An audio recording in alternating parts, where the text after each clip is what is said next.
This is sort of the official beginning of this weekend's Outlaw Radio. Thank you for spending a little time with us. And if you're there right now, it's only been a little time. Hopefully, you'll make it a little longer. Hi, everybody. I'm Matt, a.k.a. Magic Matt, the man with so many monikers. That way I get more votes for Homecoming Queen. Yeah, I was too lazy to go out shopping yesterday, but to make it feel like a real Black Friday, I went ahead and punched a few family members. D. My father is the best trick to save an absolute fortune on Black Friday. He totally ignores it. D. Okay, I wasn't going to share this with you, but I will. I got the deal already worked out. Put it together for Black Friday. Lori, are you there? I'm here. Our producer, Lori. Yep. Yeah, I'm getting a new Lexus for Lori Downey Jr. And I think she's going to be surprised, but from my perspective, it's an awesome trade. D. Lori, did you follow that? I got it. Long Island, Lori? Sure. Right? I'm hitting the road, Jack. No, that's not it. You're taking a Lexus over me. I got it. It's a good trade. Sure. So another one of them Friday old-fashioned nights in Hollywood, Cali, kitty corner to the world-famous Magic Castle. Spending some time with one of my best friends of all time. He has a best friend, but he probably doesn't know that he's one of my best buddies and a man that I learn from every time I spend time with the proprietor, the creator of the Magic Castle in Hollywood, California, the world-famous Magic Castle. His name, my friends, is Milt Larson. Milt Larson, good afternoon, morning, or nighttime, depending on when you're watching and or listening out to Outlaw Radio. I'm not watching and I'm not listening. Okay, that's Milt. Now this is a quickie, Milt. First of all, thank you for the perfection in your bar skills. You are, when it comes to bartending, you are the creme de la creme. You make the perfect old fashions, and you kept us going for several hours last night. And for that, I say thank you, Milt Larson. Well, it was a pleasure to do that. It's because I never stop drinking. I'm drinking right now. Okay, well, that's the Milt Larson I know. And number two, I want to thank you, and I'm holding this up to the camera right now. So for those of you watching us on YouTube at Magic Matt's Outlaw Radio on YouTube, this is one of only 4 Magic Castle glasses left. It's a double rocks glass signed by Milt Larson, his own self. Gifted me. Total surprise, just sitting there, and it makes me almost want to shed a tear. It means so much to me. Thank you, Milt Larson.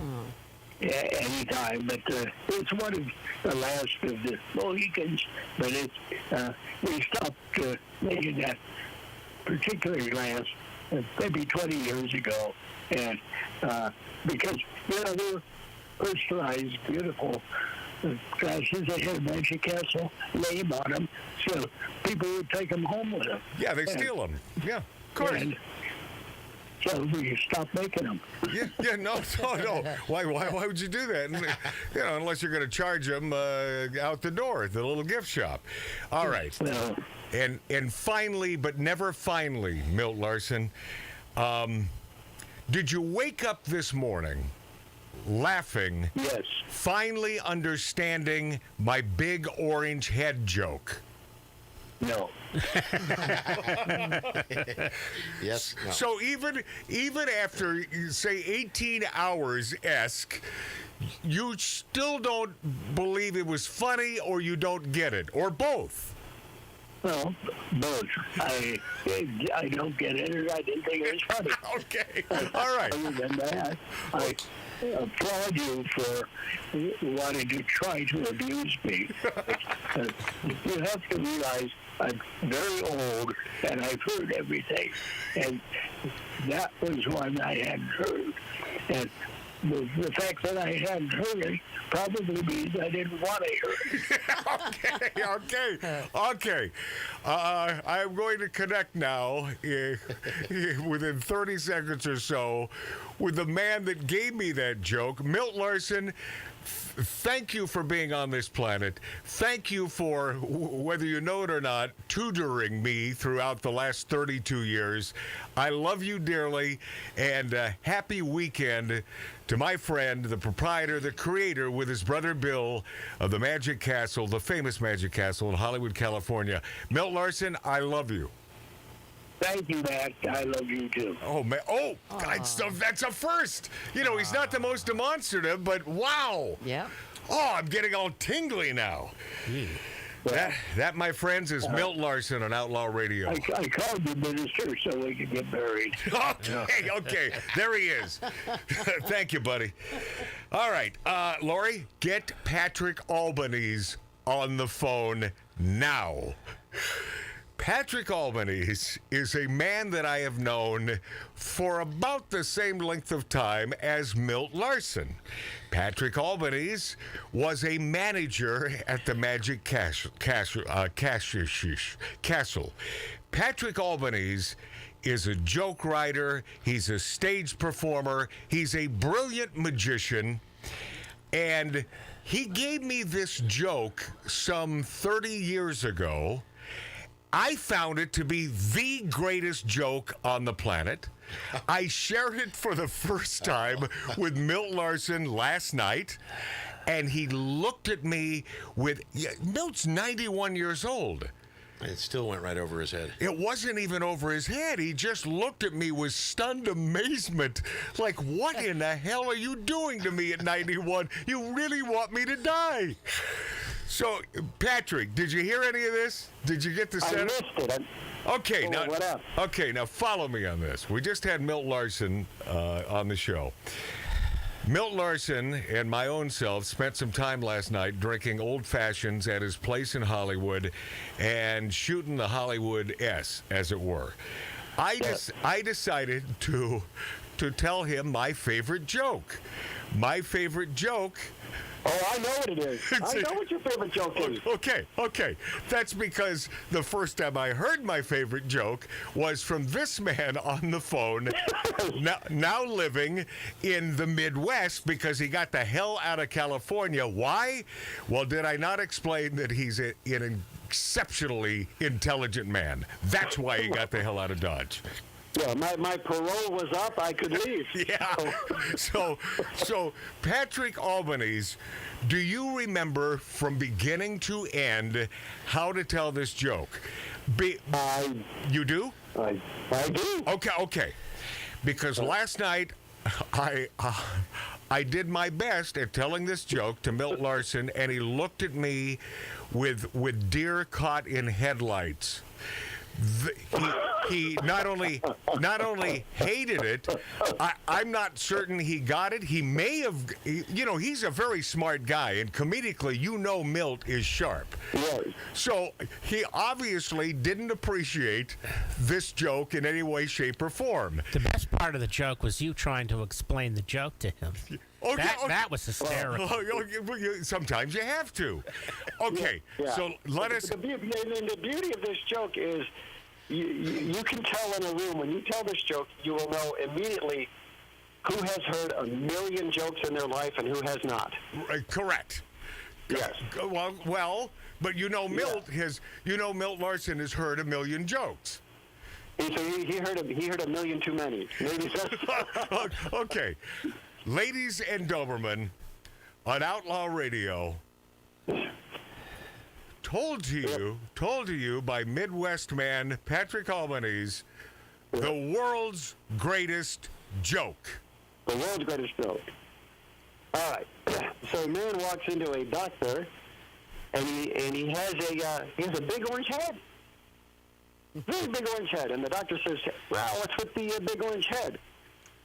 And the guy says, well, funny thing, Matt, I was walking along the beach, stumbled across a little lamp in the sand, and I rubbed the lamp And a genie pops out, and he says, I can grant you 3 wishes for freeing me from the lamp. This is amazing.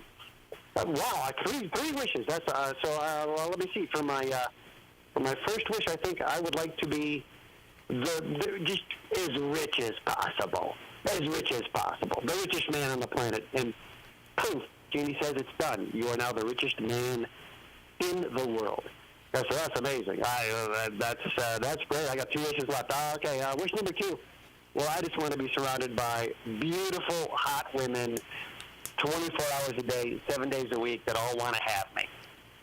Poof. Done. We let the guy know, by the way, that wish number 1 would have taken care of wish number 2. that is true. Right. Yeah. He says, okay, so that's 2 wishes, and I said, okay, that's 2 wishes. He goes, well, this is where I think I might have screwed up. Oh, now hold on. So now you're explaining this to the doctor, and the doctor then queries what? What does the doctor ask? The doctor says, okay, that's 2 of your wishes, okay. So now you have 1 wish left. And the guy says, yes. So for my 3rd wish, and I think this is where I screwed up. I said, for my 3rd wish, I'd like a big orange head. And so that's the joke, and it's just so dang funny. But did you? And so that's the joke. see, Patrick, we all have to say that's the joke. Do you notice? Well, but you know, I've told that joke I don't know how many hundreds of times, and half the people in the room will howl. All right.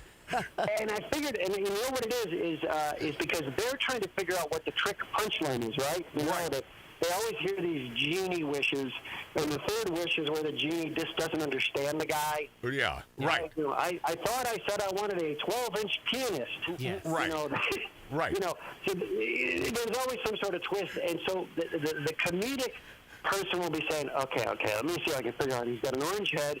So how did he get the orange head? What did he accidentally ask for? Right. That the genie misunderstood for orange head. And then, of course, it turns out the guy actually asked for an orange head. And I just love this joke. Right. Because... The joke was in my wedding vows. I love this joke. Patrick, because it's not a trick punchline. There is no connecting of the dots, correct? No, not at all. It's just he flat out asked for an orange head. Because, but he admitted to screwing up, correct? Yeah, I was, and you know, to me I love that because you're almost baiting people with that part. You know, and for my 3rd wish, I think this is where I might have made a mistake. Right. Because this might be where I screwed up. This general area right here. Yeah. This concept of wishing for an extraordinarily larger than usual head that happens to be orange, right? Yes, it's perfect. And of course, he's out of wishes at this point in time. Yeah. Right. But I guess the takeaway from this is he is adored by luscious women and he's the richest man. Yes. But he's got the orange head. And I don't know, a lot of, you know, I mean, you've met some famous people in your day that have a ton of money, but they're 4'9". Right. And you say, would you trade some of that away to be 6 foot? And they're like, trade some of it. Yeah. But how many would trade that height to then now have a big orange head? I think would be a feasible question. And and I thought this would get cleared up in the last election, but unfortunately they're still counting the votes. Yeah, it's true. Yeah, boy, that sure takes a long time these days, doesn't it, Patrick? It's, you know, I'm already counting on 2024. Well, they've already screwed it up, haven't they? Isn't Joe Biden already the winner in 2024? Well, what you may not know is Joe Biden was on that same beach, and guess what his 3rd wish was? I think you know the answer. Yes. Yeah. Wait, somebody with a big wait, they always called Trump the Orange Man. Yes. Yeah. You know, Milt's one of the funniest guys, and he's heard every joke. Yes. But I think maybe he was just trying too hard to figure the joke out, and he said, "I don't get it. There's no twist." Right. I think you're correct about this. I think that's what happened here. Was this before or after the old fashions? Oh, this was during. This was during and sort of at the end of the night, but this has nothing to do with it. Milt Larson is much more cognizant while he's imbibing. Well, I don't know him any other way. Do you, Patrick? Okay, now, Yeah. I have seen him not imbibing. All right. And you're just better off having seen him. He's still the same wonderful guy, but you're like, I don't know, some of your edge is missing. Yeah, no, it's true. You like a little of that edge, don't you? Yeah. I mean, because when he's having the old fashioned, he's always got that kind of sparkle in his eye that you're going, you're pulling my leg somewhere along the line. Any moment, I bet even at 91, he's ready to just yank the chain on you. And by the way, I see every couple of weeks we get together, and he does just that, Patrick. He yanks the chain several times, and his humor can be very dark, and it's just another reason to love him. I know, but he's just, I still remember some of the stories he would tell me, like, the Magic Castle, people go, there's bars all over the place. How did you decide where the bars get placed? He says, well, I'd order a drink at 1, start walking, and when it was empty, I'd say, we need a bar right here. Yeah, that's true. And then as he and his brother Bill would walk through the dilapidated old mansion while it was being built, they would continue walking, they'd run out of another drink, and then boom, build another bar, and so on, and so on. Yeah. Yeah, and they didn't build the bars to accommodate the crowd that was in the area. They built the bar first, and then they said, no, put a crowd in there. Put some magic over there. But it worked. Yeah, it worked. Yeah. It worked. Since 1962, man. It's a phenomenon. Patrick, so are you, man. I hope you're having a happy life. Knowing you are. You're a happy guy. You're a positive guy. He is. Laura, go ahead. I remember the day that we went to the Magic Castle and saw Patrick performing on stage, and that was something I'll always remember. That was great. Your show was great, Patrick. I'm still trying to buy up all those tapes, like Tom Hanks with Bosom Buddy. I'm trying to get them all. No, I introduced you as being a fantastic magician, because you are. Brilliant, I believe was the word. Oh, man, thank you. All right, Patrick, I love you. Have a happy day, my Love you, friend. man. There he All is. right, That's see ya. Patrick. Now, some bad news. Irene Cara, Oscar-winning Fame. Remember that song? What a Feeling? Yeah. Dead, 63. What? Is she the one that did Flashdance also? You bet your ass, man. Yep. Grammy, Oscar-winning singer-songwriter Irene Cara died at her Why? Florida home, age of 63. Her publicist doesn't say what happened, but the publicist says, this is the absolute worst part of being a publicist. I can't believe I had to write this, let alone release the news. Please share your thoughts and memories of Irene. Yeah, this is sort of a punch in the gut. Irene Cara, only 63 years old and gone. Now, Lori Downey Jr., former Broadway dancer, one of your auditions, you featured the song Fame, did you not? I did. Okay, hold on a second. Do you remember the lyrics? Not really. Oh, It's been a long time. yeah, hold on a second. Hold on. Where the hell? I printed these lyrics out for you just in case. Uh-oh. Oh, no, really? My voice is much lower now. Have you noticed? Like, I got a very low register. Well, since you turned into and a I'm in male. this smoke right now. Like, I'm like almost here. Okay, I'll tell you what. Hold on. Buffer this. Hey, for those of you simply listening to us on terrestrial radio stations, great radio stations throughout the country, including beautiful Wisconsin. Give me a second here. Buffer, Lori, do something.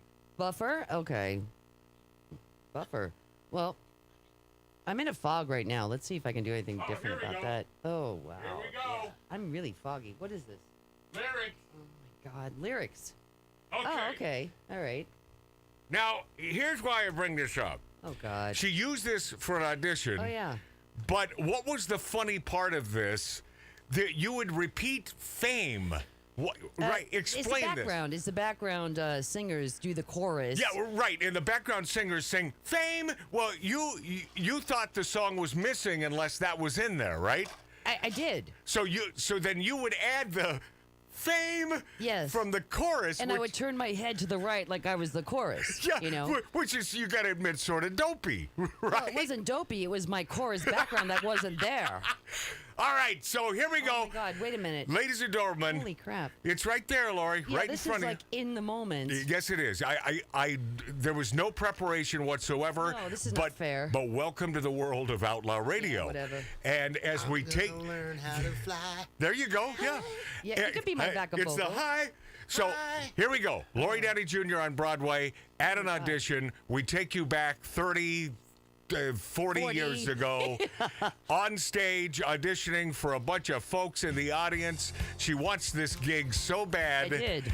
And this is Broadway dancer Lori as we take you to break with Lori's rendition of Fame. And God rest your soul, Irene Cara. Gone at 63 years old. That's a sad thing. It is. Here we go, ladies and gentlemen, on Outlaw Radio, Lori Downey Jr. Baby, look at me Yeah. and tell me what you see. You ain't seen the. It's not ready yet. It's not Okay, ready yet. maybe, Okay, wait, here maybe comes. it comes in right here. Okay. Okay, right here. Here. Boom. Baby, look at me and tell me what you see. You ain't seen the best of me yet. Give me time, I'll make you forget the rest. I got more leaves, and you can set it free.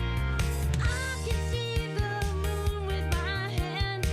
Don't you know who I am? Remember my name. I'm gonna live forever. I'm gonna learn how to fly. I got it coming together. Baby, remember me now. I got a thing towards you now. We're going to the break. I got it coming together. Baby, remember my name. Oh my God. Were you doing the chorus? Were you doing the chorus part? But we gotta get out of here. It's too high.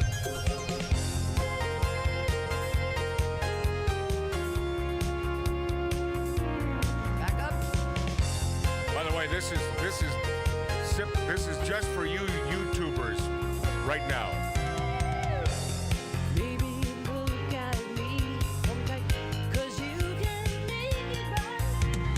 You can shoot me straight to the top. Give me love and take all I've got to give. Baby, I'll be tough. Too much is not enough. I can ride your heart till it breaks. Oh, I got what it takes. High five. I'm gonna live forever. I'm gonna learn how to fly. Fly. I see it coming together. People will see me and cry. Thank you. Oh my God. This is so high. Yeah. Your voice used to be higher, didn't it? Yeah, so did I. Kinda like So did this. mine. Yeah. I believe it comes with age. Yeah.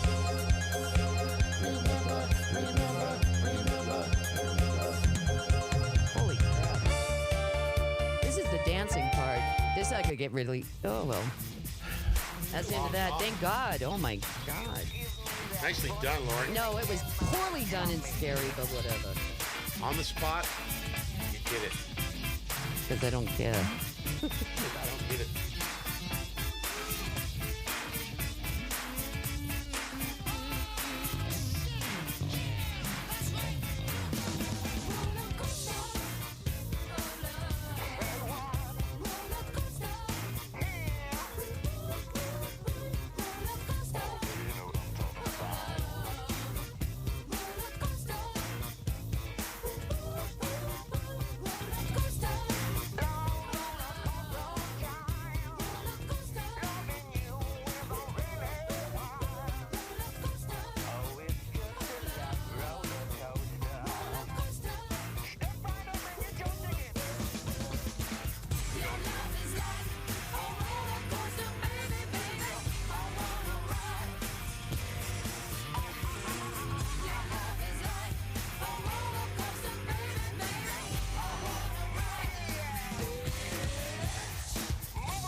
a man who fights wherever justice needs a champion.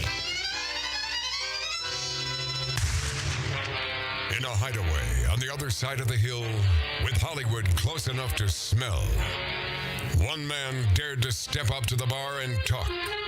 And other outlaws heard the legend and joined together to tell their tales. This is how it began.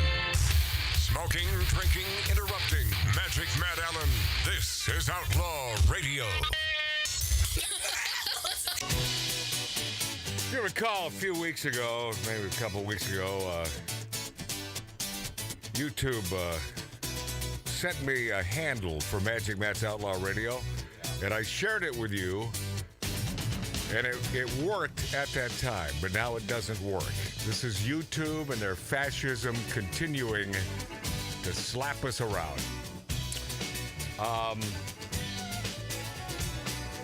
I guess the easiest way to find us is you simply punch into YouTube Magic Matt's Outlaw Radio. Forget about the handle. Forget about the URL. It's easier. It is. It's the easiest way to do it. Or, just simply, you don't need to see our pretty faces. Listen to us on terrestrial radio stations, great stations around the country. And I appreciate you hanging in there. I woke up at 4 a.m. I'm looking at this camera. It doesn't look like it's on right now, Laura. It's on. Click on. Why is it not lit? So you can see me? Yep, the whole time. Damn thing is not lit. I'm watching on Magic Matt's Outlaw Radio on YouTube. Stay away from that. Okay. Woke up at 4 a.m. this morning, minding my own business. It'd be nice to sleep all the way through, but it's just impossible. And what was playing on YouTube, because I have one of these smart TVs, Lord of the Dance.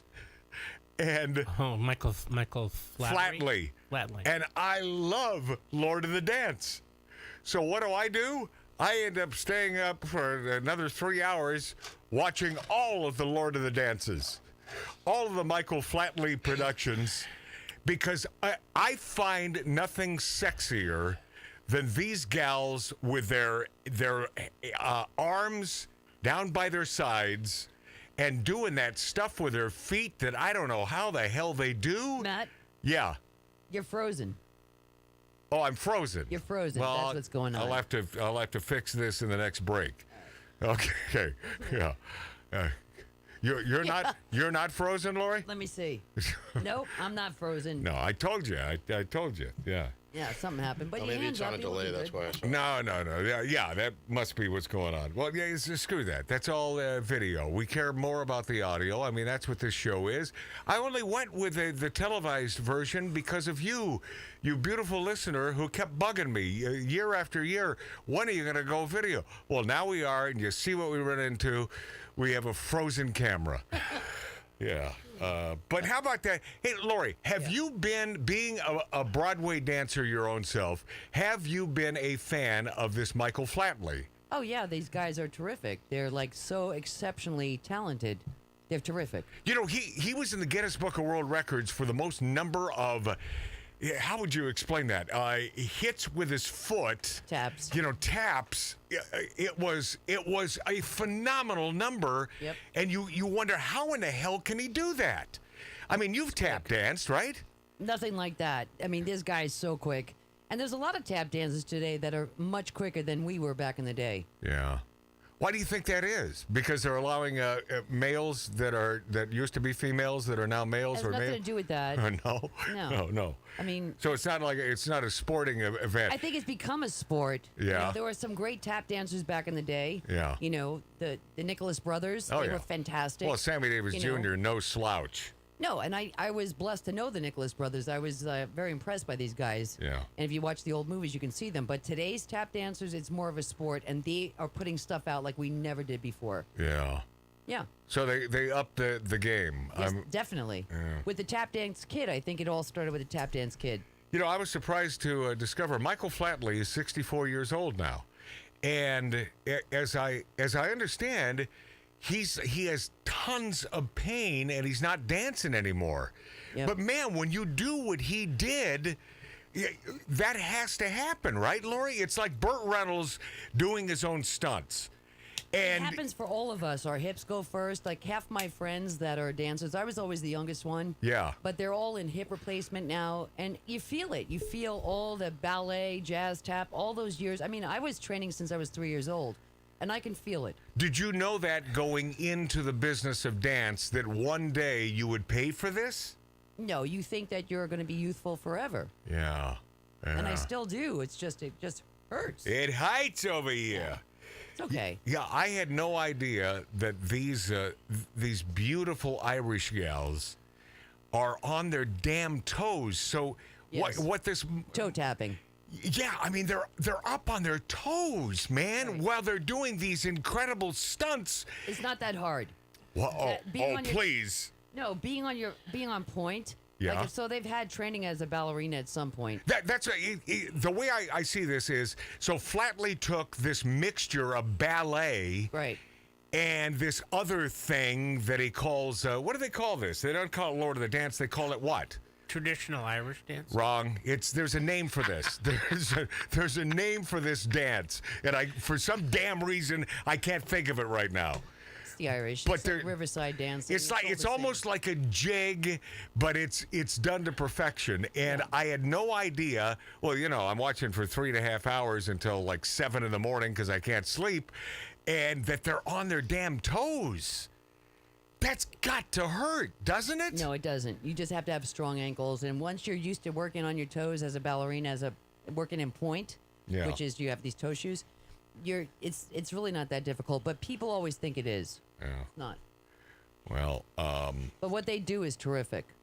yeah, that Michael Flatley, I have a lot of respect for that dude. River dance? Riverdance. I said Thank that. you, I Riverdance. said that. You let it go? No, I never heard you say Riverdance. Yeah, I later did. I never heard it either. Yeah, nobody heard it except Mark, you, did you Lori. hear it? I did because I'm kissing ass. No, Oh, yeah, you are? yeah, Oh, yeah, okay. yeah. No, Lori said it in her mind, but she never I said did. it. You'll hear it when you play beer. That's not true, but it doesn't matter. Riverdance, the Riverdance, and how he does an almost 2-hour show. I'll tell you how he does it, because he intersperses musicians doing classic Irish tunes, and then he brings out these folk singers, a cadre of all black singers doing their thing, Right. and then he brings out some black tap dancers who are doing sort of what you described, things that you can't imagine are even possible by a human being. Talented. I mean, it's just this dancing thing. It's up there with flying for me. I'm still amazed that a 747 somehow finds its way up in the air. That blows my mind. And this sort of thing, it's like something I can't even conceptualize because it's not in my DNA. Would I like to be able to do it? Would I love it to be organic? Yes. That would be so cool. I got to tell you, years ago, my mother got me tap dancing. Yeah. Because she was a tap dancer. Okay. Not to the level of Broadway or anything like that, but she loved to tap dance, and she Right. taught me in the basement how to tap dance. Because we were a middle-class family, we couldn't afford any more schooling. It is so much fun to do that today, when I look at different YouTube clips, it's not anything we were doing back in the day. This is so advanced. Everyone's on their toes. Everyone's toe tapping. I mean, it's huge. And these riffs are incredible. So, it's just a different style of dance today. Well, But they're excellent. Speaking of tap dancing, John Mellencamp has made a lot of money singing about America and life in the greatest country on the face of the earth. But what have I told you for so many years on this show about old Johnny Mellencamp? Told you he was an American. I don't know if he's an America hater, but he's certainly a lefty. And he's done nice charitable things. He did that. I think he founded that Farm Aid thing, and that's a very good thing. So he's not a bad guy. I've never thought that he was a bad guy. I brought him on stage when I was 17 years old in Seattle, when he had his first hit, "I Need a Lover." And I thought to myself, boy, this guy is just sort of gaining notoriety. And at that time, he was like 34 years old. So he wasn't a youngster when he became successful. But on Sunday afternoon, prior to the NFL game between the Philadelphia Eagles and Indianapolis Colts, He apparently decided that standing for the national anthem was just too much trouble. So he sat in his luxury seat at Lucas Oil Stadium while most of the 66,241 people present stood for the anthem. 71-year-old Mellencamp apparently too busy eating popcorn to show respect for the colors in the middle of the field.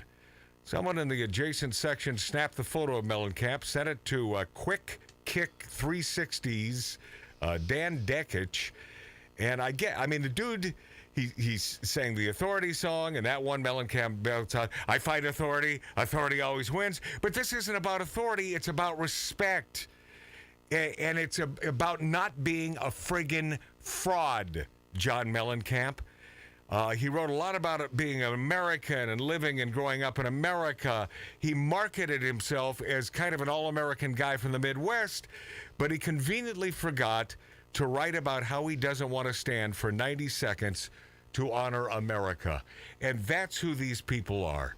And they continue to drive me friggin' nuts.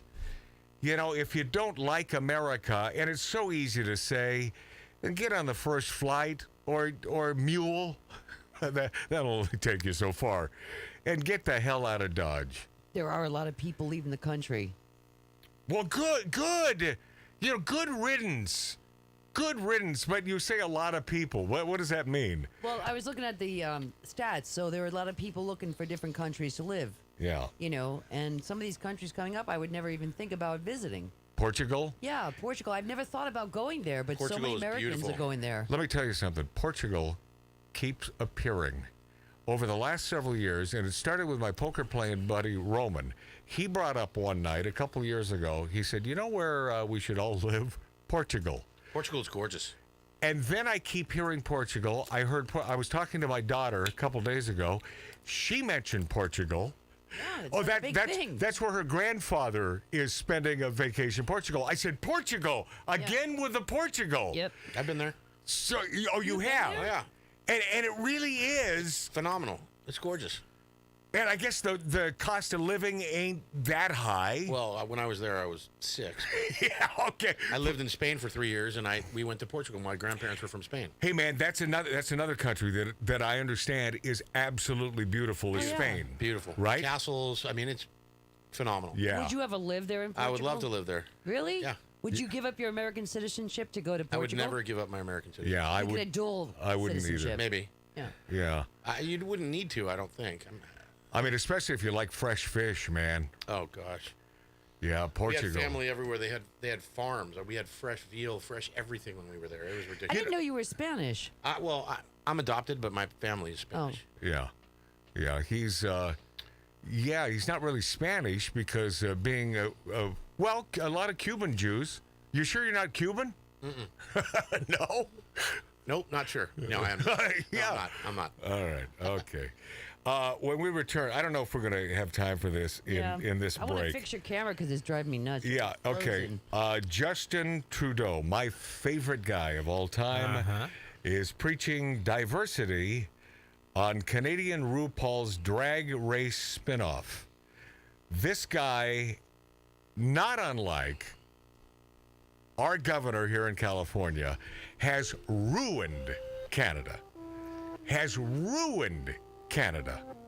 So many people out of work with this whole COVID mix, match, crap-ola. Oh, no. Are we going to be banned because I said that on YouTube? Is this show going to be banned? Of course. Oh, jeez. All right. I'll get to that, Trudeau. And Disney's big, gay, green, strange world crashes at the box office. No. Go figure. All that you know, coming apart at the same.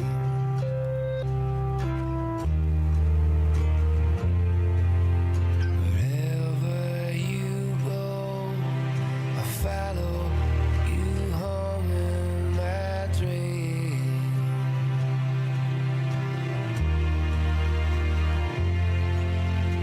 Breaking silence, it seems like the city is breathing.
feels like the city is breathing, and diamonds are falling.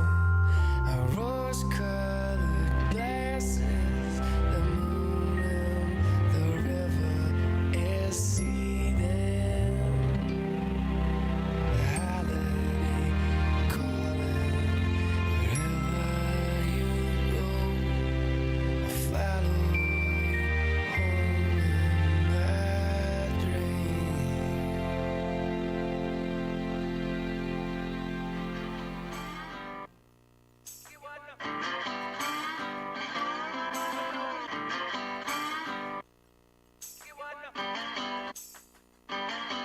I was walking down the street when out the corner of my eye I saw a pretty little thing approaching me.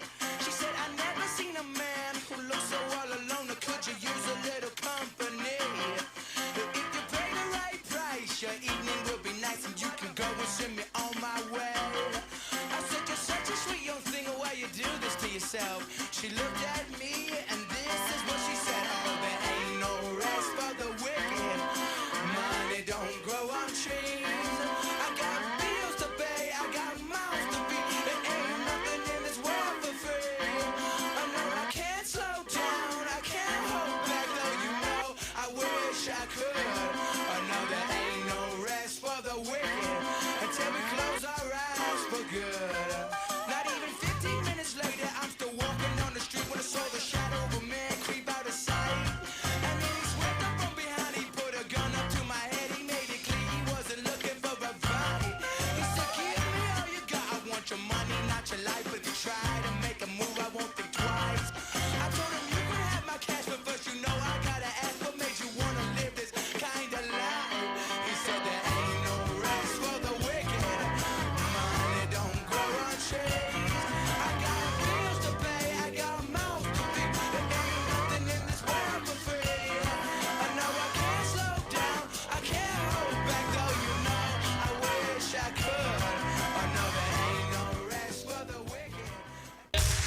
The dive bar at the end of the Walk of Fame. The cartilage left over in a bag of Popeye's chicken. Chronic talk from stars, would-be stars, wannabes, and people who just want to hear themselves talk. This is Outlaw Radio with Magic Matt Allen. What a boy would be if Siegfried and Roy had a son.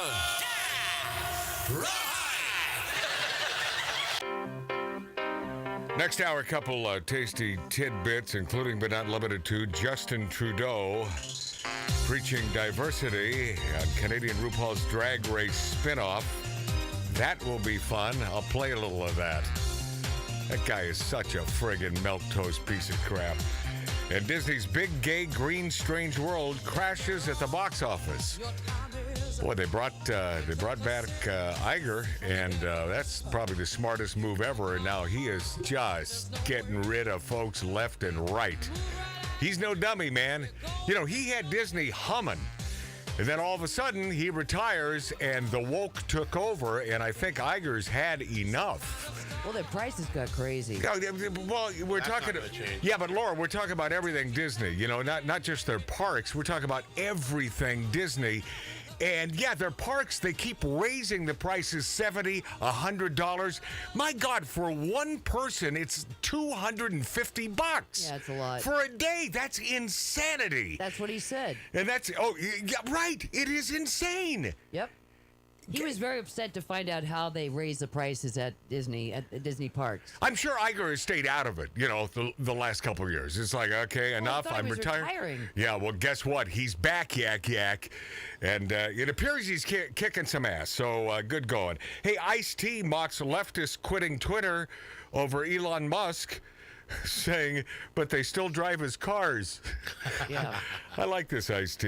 You know, we may not be completely on the same political plane, but it doesn't matter. I like this guy. He's mocked the leftists who are quitting Twitter in protest of Elon Musk's acquisition of course, Twitteraroo, noting that many of these people still drive his cars, a reference to Tesla, which is also owned by Musk. And it's right. It's so black and white. So if you don't like him, I mean, if you really can't stand him, then you got to get rid of the car. Yeah. But Hypocrite. Yeah, well, hypocrite. those are those on the left. Right. They're all hypocrites. If they didn't have two sides of their mouth, they couldn't speak. He also says he turned down $9 million. That's, it's not what it was 10 years ago, but $9 million I think is a lot of money. Yeah. Yes, that's coming from me. I still believe, Lori, I think so also. $9 million is a nice little chunk of change. I would Ice turn down. Cube turned down a $9 million movie payday to avoid mother effing COVID vaccine. Wow. Now, that's a guy that sort of knew, and I'm not... Cube or what? Ice Cube? Yeah, Ice Cube. We moved on. Okay. Oh, yeah. We start with iced tea. Gotcha. I want to hit all the ices today. That's my goal. I didn't get the segue. So. Yeah. This is Ice Cube. The other one was iced tea.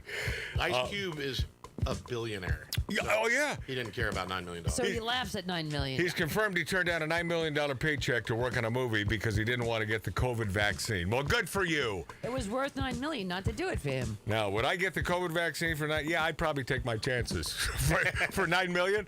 I mean, maybe 50 cents. I mean, Haggling over the price. I gotta be, I gotta Here's be. $1. I gotta be paid. All right, lot to get to in the next hour here. Thanks to Milt Larson. By the way, I'll show you this if you're watching Magic Matt's Outlaw Radio on YouTube. This is the signed glass from Milt Larson. He said the problem is if you wash it once, the signature disappears. Pure magic. So I say I won't wash it.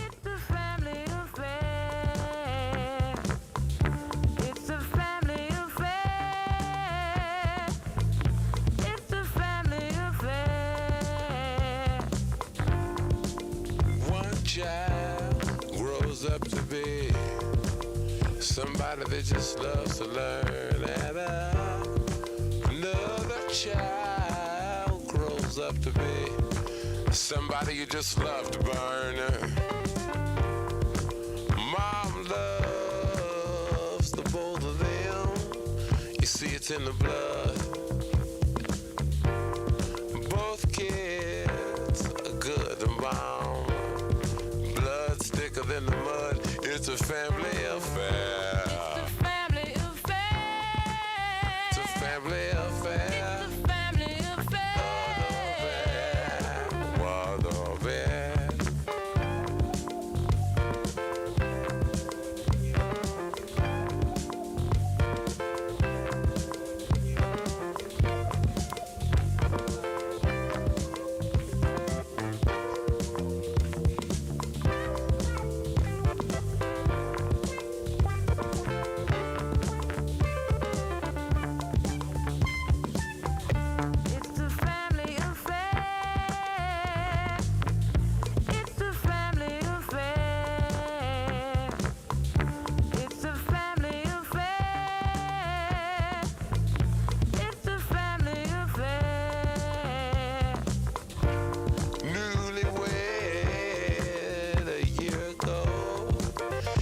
Still checking each other out. Hey, nobody wants to blow. Nobody wants to be left out. You can't leave cause your heart is there. But you can't stay cause you've been somewhere else. You can't cry cause you look broke down. But you're crying anyway cause you're all broke down. It's a family affair. It's a family affair. It's a family affair. Yeah, family affair.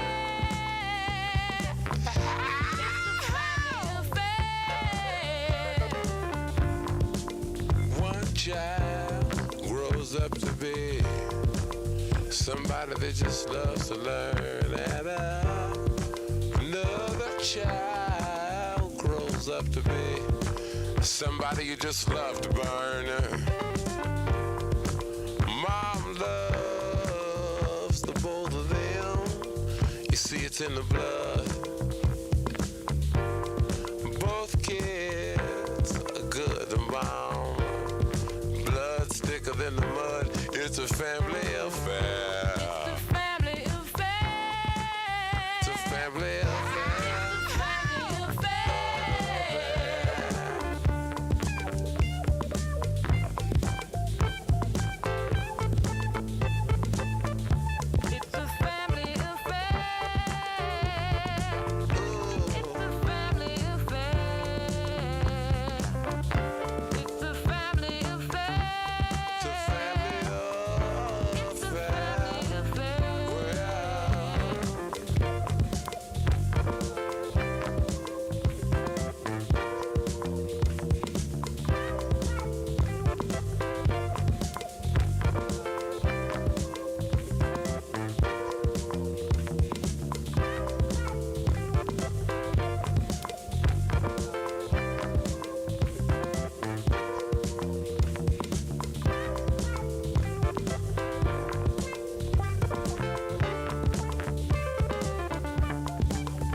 you're still checking each other out. Hey, nobody wants to blow. Nobody wants to be left out. You can't leave cause your heart is there. But you can't stay cause you've been somewhere else. You can't cry cause you look broke down. But you're crying anyway cause you're all broke down. It's a family affair. It's a family affair. It's a family affair. Yeah, family affair.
I was sitting at the bar last night, and this horse walked in and said to the bartender, "Give me a beer." And the bartender said to the horse, "Why the long face?"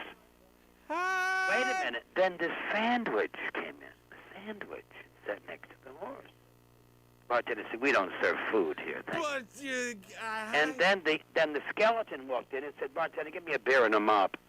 I mean, it's getting out of hand. Mr. $1.98, what else is on your mind? Oh, my hairpiece. Rug warnings are up. It's windy out here. No. Yes, I'm in Vegas, you know. Mm-hmm. And I saw Sunset Boulevard with Glenn Close. It was excellent. Yes. And I was in the Hollywood Parade. If I get any fat, I'll be one of the floats next year.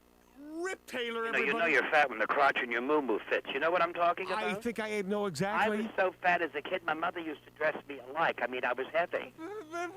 Yes. Then I had a new drink. I had vodka and prune juice called a pile driver. It's not pretty. It is not pretty. You know, I met Nancy Reagan. You didn't? She is so lifelike. Yeah.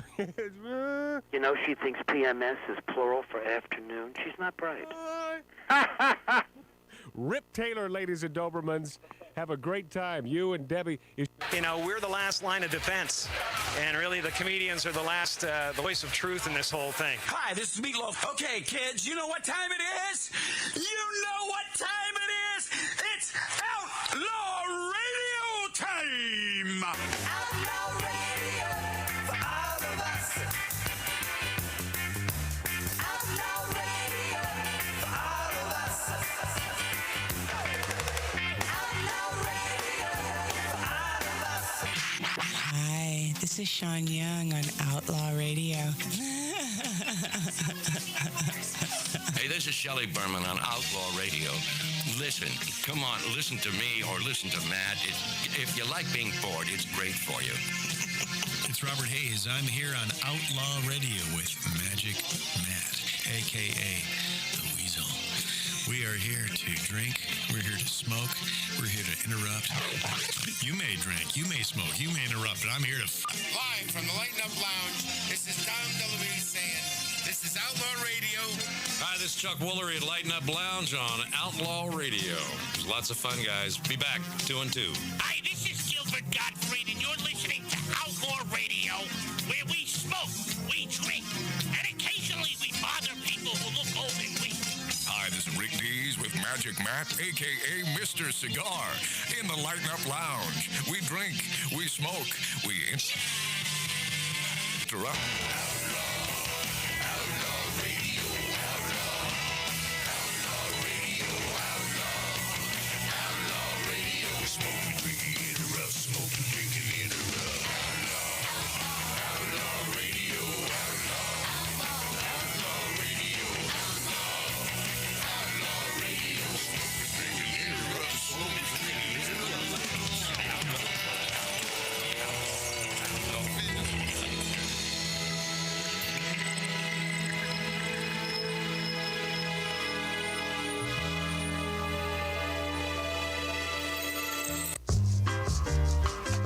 just want to get this river dance thing down. My feet don't move that quickly. They don't. Especially now. I mean, maybe 40 years ago, if I They trained. still wouldn't know. What? You would have to train. You know how many hours of training you would need? I can't imagine the amount of rehearsal. You never stop training. You like live dancing. I mean, that Michael Flatley, and I read some things about him. It's like, well, not everybody likes Michael Flatley because, he had a whip there with the folks he was training. Well, of course he does. In order for you to perform that sort of an incredible performance on stage with Lord of the Dance. A whip? Right. Well, no, it's not literally a whip, but the guy is hard on his dancers. I used to get hit with a stick in ballet. That was fine. I mean, it was Russian, so whatever. Yeah. It was expected. Imagine trying to get away with that today. Oh, you could never. No, because they'd be in HR. They'd be in jail. Yeah, they'd be in jail. Yeah. I mean, a buddy of ours who he went without a gig for about 3 years since the pandemic, and he has a gig again. We love him dearly. He said, I've only been there less than a week, and 2 people went to HR on me. Wow. 2 people. Yeah. 2 people. What did he do? He's a little rough on the criticism. Yeah, but he's just getting the job done. Yeah. So the owner of the company said, "Believe me, I'm there for you." Because they're not there for them. They say that. No, the owner is there for him. He's got his back. Because he's got his back because he was brought in to fix the company. Oh, yeah, okay. Yeah, but you have all these pussies who are used to getting away with not working. See, Lori? You can't do anything right. That's today. the way they are, man. Gen Zers, my friend. Brutal. It's disgusting. Yeah, it is disgusting. No work ethic. And 2 complaints. I said, "God bless you," and I shook his hand. I said, "That means you're doing the right thing." How old is this fella? He's 53, I guess. My baby. Why does that matter? I'm just curious because the Gen Zers hate millennials, hate us. Well, they want us to take a pill that we just disappear. Gen Zs. They hate anybody older than themselves. Yeah. They hate anyone with a work ethic. Someone with maybe something to look forward to at the end of the tunnel, and work is a good thing. I don't know what I would do without my work. Do you think this Tide Pool stuff got to their head? Oh, here she goes again. I have to ask. No. Lori Tide talks about this every week, about the fact that the Gen Zers hate the millennials because the millennials thought it was funny that they sort of coerced them into eating these Tide Pods. Is that what they're called? Tide Pods. And you know what really bothers me about that? I can't even pick up a box of this. I have to go to my cashier, give them a sticker, so they can get it behind the locked cabinet. Well, you know what? Cashier. I went to Target the other day. They have locked up everything. Yes. Oh, yeah. Because these Gen Zers eat them. Because the Gen Zers not only eat them, but they steal them. They'll steal razor blades. Oh, my God. You can barely buy a bottle of booze now without, having them drink, open the friggin' cabinet. So the Gen Zers don't drink. Another reason to hate them. Justin Trudeau preaches diversity on Canadian RuPaul's Drag Race spinoff. This prime minister who has truly done the worst possible things for the country of Canada. I mean, locked them down, hosed them off. The crap this guy gets away with. You talk about fascism. Look it up. That's who this man is. He was invited to appear on the Canadian spinoff of RuPaul's Drag Race. So here's the scene. It's got this big blonde gal who's really a guy. And pretty good looking for a gal who's really a guy.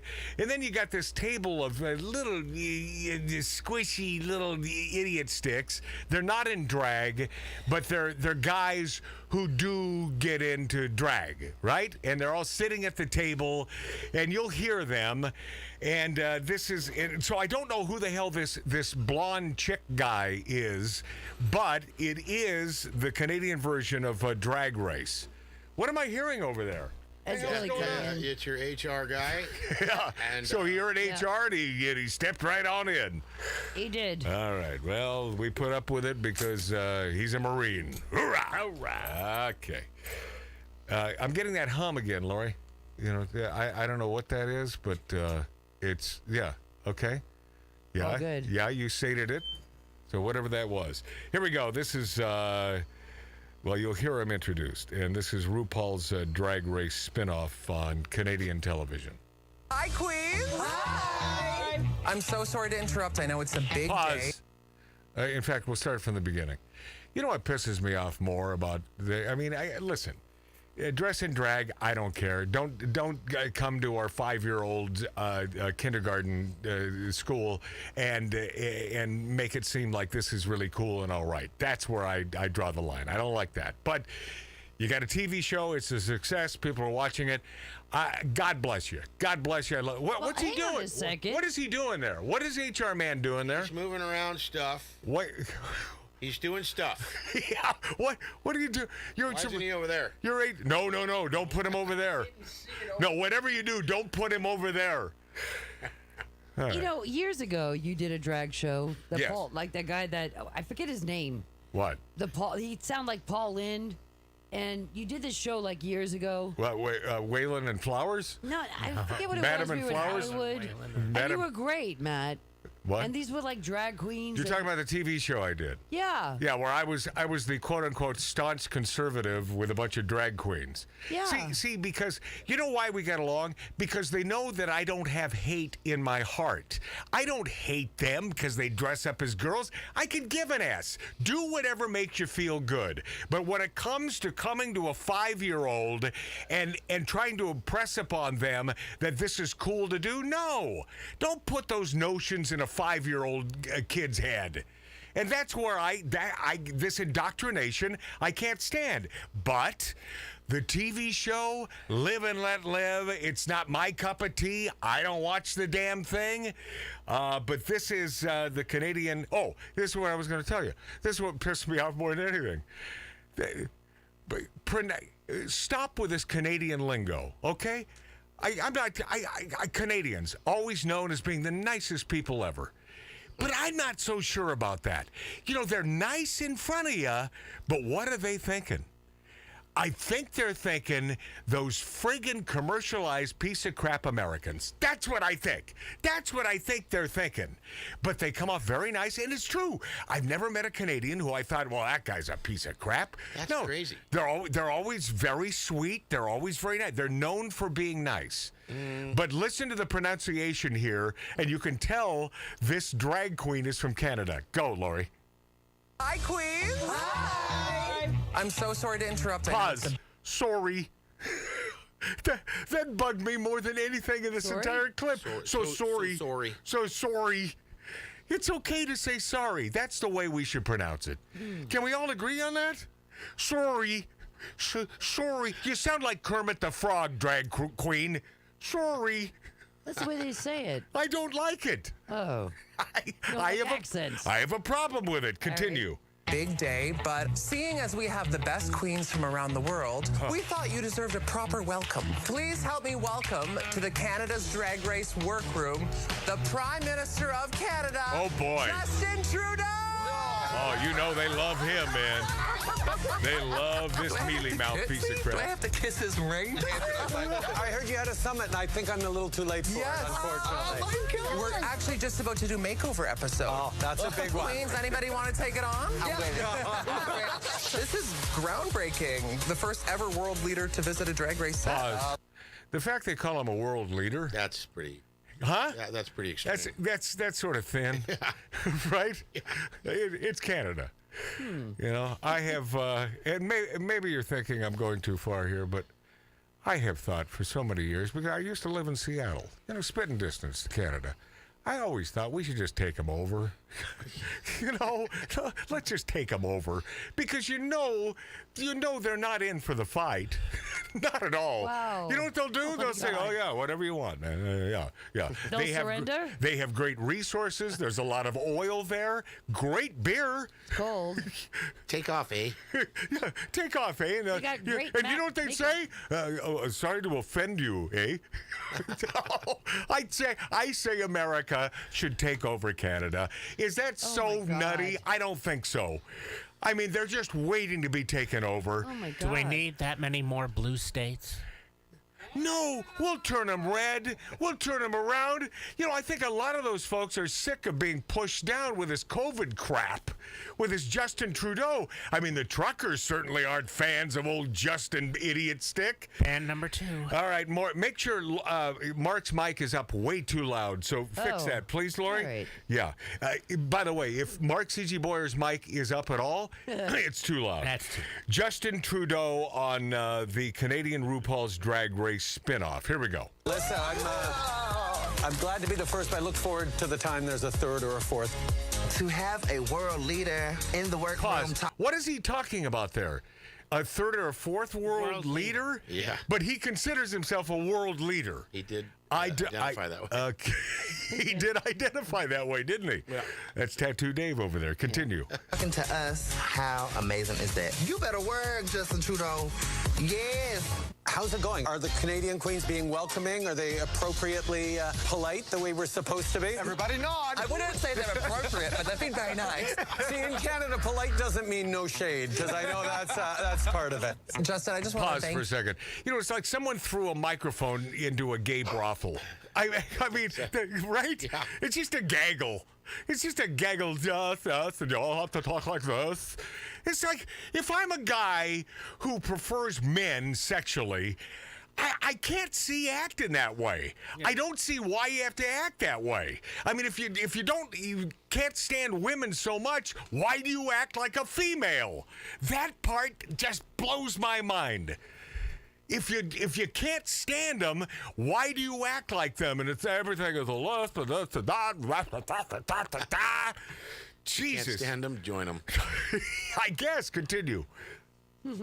you for being such an ally. You're the first prime minister to ever walk in a pride parade. Very cool. Like, that's huge. Thank you, but it has been an incredible pleasure to be part of fighting the good fight on the right side. Pause. It's How does he sound? respecting people. Oh, yeah, he sounds He's falling right into it, too. He sounds sort of gay, doesn't he? Femininity over there. Yeah. But, you know, he's just proud to be fighting the good fight. What's the good fight? See, the good fight doesn't exist. The fight only exists because it's the pay attention to me thing. I think he's just being agreeable. No, but I don't think it's sincere. No, what? I don't think it's sincere. This guy wouldn't know sincere if it bit him on his stupid Canadian friggin' moose head. Orange head. Yeah. Yeah. Oh. Continue.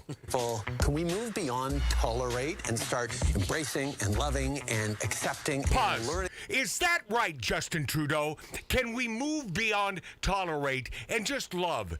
Do you feel that way about President Trump? Do you feel that way about those not of like minds? Do you feel that way about folks on the right, Justin? You lying piece of crap. Please, can we get past tolerate? No, it's only if you are agreeable to all sides of the fence, but you're not. You're a liar. Continue. From and being challenged by, that's how you build a resilient society. That's what we're trying to do in Canada, and we got a lot of work still to do. Ooh, you're giving me chills. Pause. Yeah, resilient. Yeah. A lot of work still to do. Yeah, talk to the truckers about resilience. Yeah. Talk to those truckers, those hard-working sons of bitches, truckers in America, truckers throughout the world. Oh, no. Without truckers, we don't have food. We don't have anything. We don't have necessities. Nothing. But boy, does he love our truckers, not even a little tiny bit. Continue. Yes. I know that this is the Great White North, but how do you feel about adding some brown milk into the situation? Pause. I just love it. I just love it when our black brethren, you know, they love to talk about, well, how about some how about some chocolate milk, because I'm a black guy, so let me say chocolate milk. How about we throw some, what is that? I mean, I just don't understand it. You're out of things to talk about? But isn't that cute the way we're talking about drag queens and the Canadian version of RuPaul's Drag Race, and we're talking about Justin Trudeau, world leader Justin Trudeau, on the show. Continue. Okay. You know what? We do diversity better than just about any other place in the world. Pause. Diversity is not a good thing. It's not a bad thing. Diversity for diversity's sake is a ridiculous notion. It's not a helpful thing. It's about having the best people, no matter what their race, creed, color, sexual proclivity happens to be, in whatever job that is. Diversity is not a great thing. It doesn't help things flow better. It doesn't help a work ethic. A work ethic comes from within, no matter what color you happen to be. That's right. This diversity, I want a cage match with this Justin Trudeau. This little shrimp. This is a guy, I don't even need you in my corner, Dave. I was gonna say, yeah. No. You're on your own. This guy, I will take on my own self. Continue. No matter what your background is, where you're from, who you love, you enrich this place. I love that. I'm bringing some seasoning salt to the table. Okay. We have places to be. Are there any other questions? When do I get to meet RuPaul? That's a bunch of guys, by the way. Shade is another one. Salt. Well, Justin, you just won the reading challenge. Congratulations. And now, my dear, sashay away. I knew that was coming. Thank you so much. Great to see you. Hate to see you leave. Love to watch you walk away, baby. Pause. So they're talking about watching his ass as he's walking away. We got that. Although many of the quote-unquote drag queens, they will tell you till they're blue in the face that it's not about homosexuality. They're just being funny. No? Well, Yes. am I going to say that to Dave? Hey, Dave, I love watching you walk away. You're going to say, don't let the door hit you in the ass. I mean, Well, he's not a drag queen. no, this is one of the. Well, hey. What? What? Well, nothing. Hey, by the way, the night is young. Continue. How amazing was that? Pause. Oh What my was God. amazing about having Justin Trudeau on your TV show? Because He's he a world left. leader. What? He He's was a world exiting. leader. What, Lori? Exiting. No, but what's amazing about it? It might be he looked good in his jeans. I don't know. It's so amazing. Yes. By the way, I watched this clip. He doesn't look great in his jeans. I look much better. You know what? He's a good-looking fella. And he dresses in jeans, and I've always thought he's good-looking. See, okay. I hate the fact that I have to come back to this. Yeah. But I brought it up last Sunday at Ted Bear's house. You did? Oh yeah, I brought Right. this up. I said, and I said this in front of a large group of people. I said, just hear me out on this. We made a huge mistake in America when we allowed females to vote. Just hear me out on this. Oh, man. That might have been popular, right? Just hear me out on this. Yeah. Well, Ted got a chuckle. Yeah. It's sort of tongue-in-cheek, but not really. Continue. Full body goosebumps. Me too. I love him so much because people like him made it easy for immigrants to Pause. migrate. So what's going to happen now? A drag queen is going to get misty-eyed. It's going to get emotional. Sounds like an illegal alien. Here we go. Illegal alien, emotional drag queen. Continue. Here and have a chance for a better life. So like seeing him being here is actually like such it's so nice. So I thank him and people like him. Ooh, you got me, girl. Trying to tear the girls up. And they call themselves girls. I'm not from Canada, but to hear a politician speak so passionately and genuinely about that is just so heartwarming. My God, and so hopeful. Love is the only way we move forward. That's the Pause. only- Really? Remember that. Remember that the next time you're putting down a conservative. Remember that the next time you're blasphemizing someone for loving America. Remember that it's all about love. No, it's about love the way you see it. It's about accepting abnormal. Well, Yes, Canadians a just little Canadians. Canadians a little abnormal. Yes, but it fits right here in America with the left woke. Continue. Okay. way we all win is with love instead of tolerance. Oh, is that right? And he knows that there's still work to do. He's not into now. I don't know about you girls, but I think it's time for us to get into These some are guys. These are guys. What happened there? Good going, Lori. I didn't have anything to do with that. Oh, I don't think that's true. And you're frozen right now. I know. What happened? I'm frozen again. Yeah. I don't know. He's like the caveman. But the thing is, here's the good news. I'm only frozen on YouTube. Yeah. You know, what it's happens when you give me alcohol? Oh my God! And it comes. You're very funny. Disney's big gay green Strange World crashes at the box office. Their latest animated feature, the Gay Green Strange World, just tankarooed at the box office. And this is another reason why I wonder what Iger's going to do about this. You know, how about some family films? Remember when Disney was a cool thing, where you wouldn't have to worry about your child watching a Disney product? Oh yeah, like Old Yellow. And the actual product was worth watching. Yeah, when it was really well written and put together well and edited, and it was beautiful. Beauty and the Beast should have won the Oscar. It was for Best great. Picture that year. So sad. It was great. And The Wonderful World of Disney, I watched that every damn Sunday night, man. Wasn't Old Yellow like a part of the Disney stuff back in the day? Sounds like it, Lori. Yeah, that was a horrible movie. Horrible movie. Kill that dog. Okay. Listen, when we return, I'm going to get into this big, gay, green, strange world. But not just that, my friends. Bette Midler trashes Thanksgiving. Pilgrims were undocumented aliens from Europe. Nice. Yeah. And other real smart people like Meghan Markle. She's in the news. All that and less next on Outlaw Radio. Take the life from my hands and I will sacrifice my own vice. Hang the clouds from my eyes and I will rain advice to your own minds.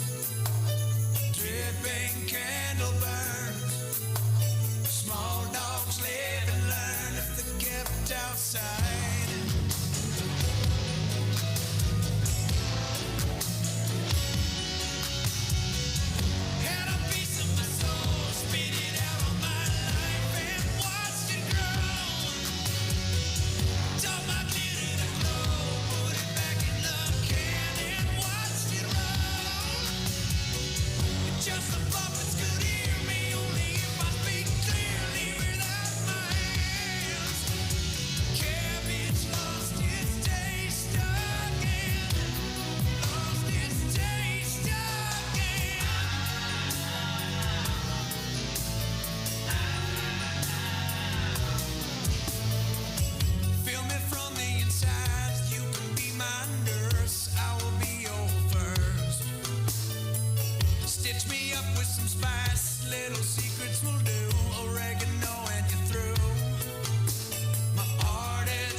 Told my minute to glow, put it back in the can.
she stood in the street, smiling from her head to her feet.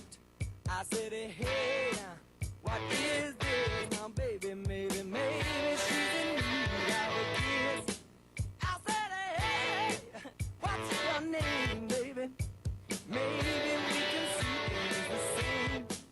Now, don't you wait, oh, hesitate. Let's move before they raise the parking rate. Ow! All right now, baby, it's all right now. All right now, baby, it's all right now. Let me tell you now.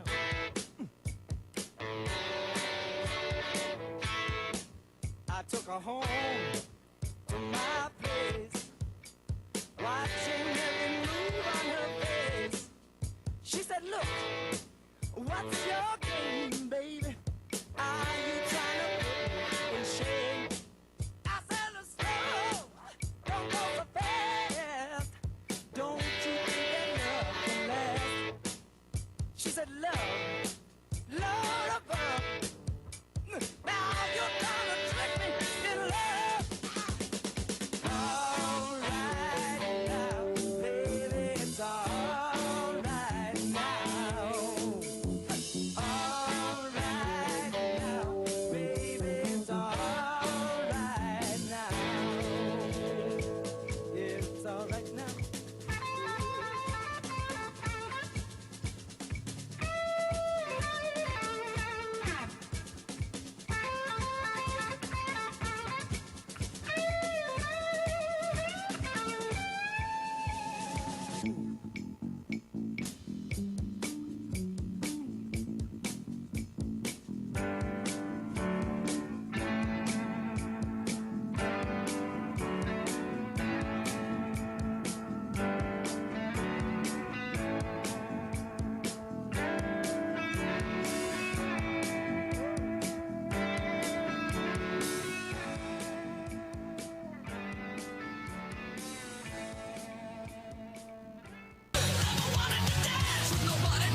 This is Outlaw Radio.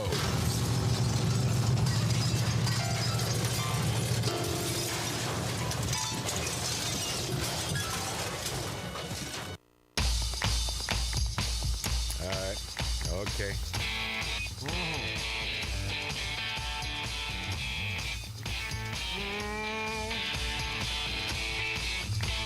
I do appreciate those of you attempting to watch us on YouTube. Having a little technical difficulty, but, it's Outlaw Radio, for God's sakes. It's an 1876 Virginia City, Nevada-style bar. There wasn't even electricity back then, so the fact that you can even see us, it's sort of a nice thing. Welcome back to the Big Dog of Broad Chasing, Meant to Say Casting, Outlaw Radio. Hi, everybody. I'm Matt. I'll be your drag queen. Story hour. Coming to your 5-year-old's school soon. Disney's big, gay, green, strange world crashes at the box office. Disney's latest animated feature, the gay... And this is, I looked it up. This is truly the name of this thing. I mean, this coming out of Disney. The Gay, Green, Strange World. And anyone surprised that it tanked at the box office? What a shocker. You mean no one wants to waste their Thanksgiving weekend having their children prematurely sexualized by groomers with a side order of enviro guilt? This should do wonders for Disney's already cratered friggin' stock price. Strange World costs anywhere from $150 million to $180 million to produce. That's, I don't know, by anyone's standards, that's a lot of money, ain't it? Add at least another $50 to $100 million to promote, and what you have here is a straight-up catastrophe. $250 million with a B write-off, and per the far-left Deadline, you've heard of Deadline, which is again making anti-science excuses for this flop, Strange World is on course for a 3-day opening weekend of just $15.8 million over the 5-day holiday weekend. It's estimated to reach only $20 to $23 million. Strange World, a massive feature-length Disney cartoon, is a massive feature-length Disney cartoon flopperoo, and it's tanking like a big dog. And the thought of this happening a few years ago was ridiculous. Everything Disney touched turned to gold. Do you remember that? Uh-huh. It was 2 minutes ago, for God's sakes. Disney was the go-to brand. We trusted Disney. And we trusted Disney to deliver quality entertainment, wholesome entertainment for the entire family. Well, those days are over. Unless Iger fixes things quickly. He's going to. The predators at Disney are coming for your kids. Everyone knows it. By the way, I'm getting that hum again, Lori. I hear it, but you know what? You look like you're down in a mine. What? Okay. Yeah, like a seance over there. Like some weird light in front of your nose. What is that? Lori, the fact that I'm even on this camera at all is, I mean, it's a blessing. The Disney brand is now the equivalent of a nondescript van and a guy behind the wheel offering your kids candy. That's who Disney is now. And once again, pointing out what lying they are lying hacks in the entertainment industry. The media happen to be the same. One former Disney exec mentioned they're very good at making the best worst-case decision, and in the scenario of Strange World, that's sending it to Disney by the holidays. Strange World tanked. It's not the enviro propaganda or the teenage homosexuality. No, Strange World tanked because it'll be on Disney Plus in 30 days. After all, why would you go to the movies to see this piece of crap if it's going to be on Disney Plus anyway? But what does that cost to have a Disney Plus account? It's probably the same as everything else, $10 a month, something like that, I'm assuming. It's got to be more expensive. I mean, I don't have it. Right. But Disney did the exact same thing with Encanto last year, and I don't know. It's funny how they eat their own. You know, it's ridiculous how a large company like Disney can't figure things out. You know, Channel 5 News was owned by Disney. Here in Los Angeles. Yes. Yeah. And so they can't even show clips of Dancing with the Stars anymore. They can't get them. All and right. it's like it's owned by the whole company is owned by Disney, but they can't get the shows anymore to even talk about in the entertainment report. So you said it was owned by Disney. It's still owned by Disney? It is, but Channel 5, the local news, can't show reports in their entertainment. They're very, very small clips they get. It's like horrible. But I don't care. Well, for those of us who care about Dancing with the Stars, I mean, I always loved that show because I was a dancer. Well, then watch Dancing with the Stars on whatever network it happens to be on. I have to get some kind of Disney thing that I have to, like, pay for. You're saying Dancing with the Stars is no longer on a network? It's now owned by it's owned by Disney, but you have to go and you have to pay for it. I find it hard to believe that Dancing with the Stars is not it was always a network television show, and you're telling me now that they can't get the clips anymore either. But what does that have to do with? It's gone to Disney Star Special, whatever the heck. They moved it a long time ago. So you're saying it's on a cable network? I don't know where it went. I can't see it anymore.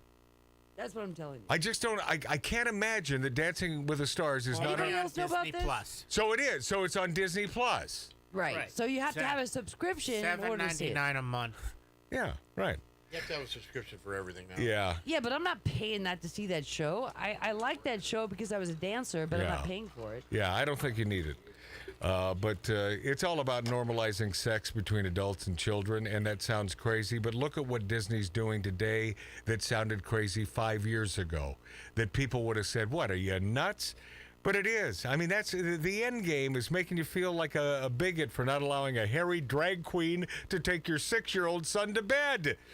What else could the end game be here for Disney? And it's probably not the end game because there is never an end game with the left, just a slippery slope of unimagined depravities. I mean, it's scary, these people. I took some of that from John Nolte. I love that man. Bette Midler trashes Thanksgiving. Pilgrims were undocumented aliens from Europe, Lori. So screw Thanksgiving, according to Bette Midler, who made a fantastic career in the States and continues to do so as a star in Hocus Pocus 2. Who the hell's gonna watch that? Did you watch that? You're listening to us right now. Do you watch it? Did you like it? Can you forget that Bette Midler is a big idiot stick? Bette Midler spent her Thanksgiving trashing the national holiday, posting a meme that denigrated the Pilgrims as undocumented aliens from Europe. In a tweet, Bette Midler posted a meme showing a pilgrim and an Indian sharing a turkey in what appears to be a depiction of the first Thanksgiving in 1621. The meme's snarky caption reads, "Celebrating the day Americans fed undocumented aliens from Europe." Aliens? Undocumented aliens. All right. So, here's something really interesting, which I found funny. Boy, I've been waiting all day for something interesting. Go, Lori. So, one of my people I work with in someplace else, who came to this country. Yeah, an alien? No. Are they from Mars? Documented. Okay. All right. Came through the country the right way. Mm-hmm. And he said, like, when he was learning English, this just came up in a conversation. When he was learning English, they were talking about Thanksgiving. What is his heritage now? Hungarian. Okay. And so when he came to the That United sounds like States, someone you would like. I don't know what that means. But anyway, when he came to this country. I'm fond of the folks from Hungary. Okay. And I thought maybe you would be too. I love everybody.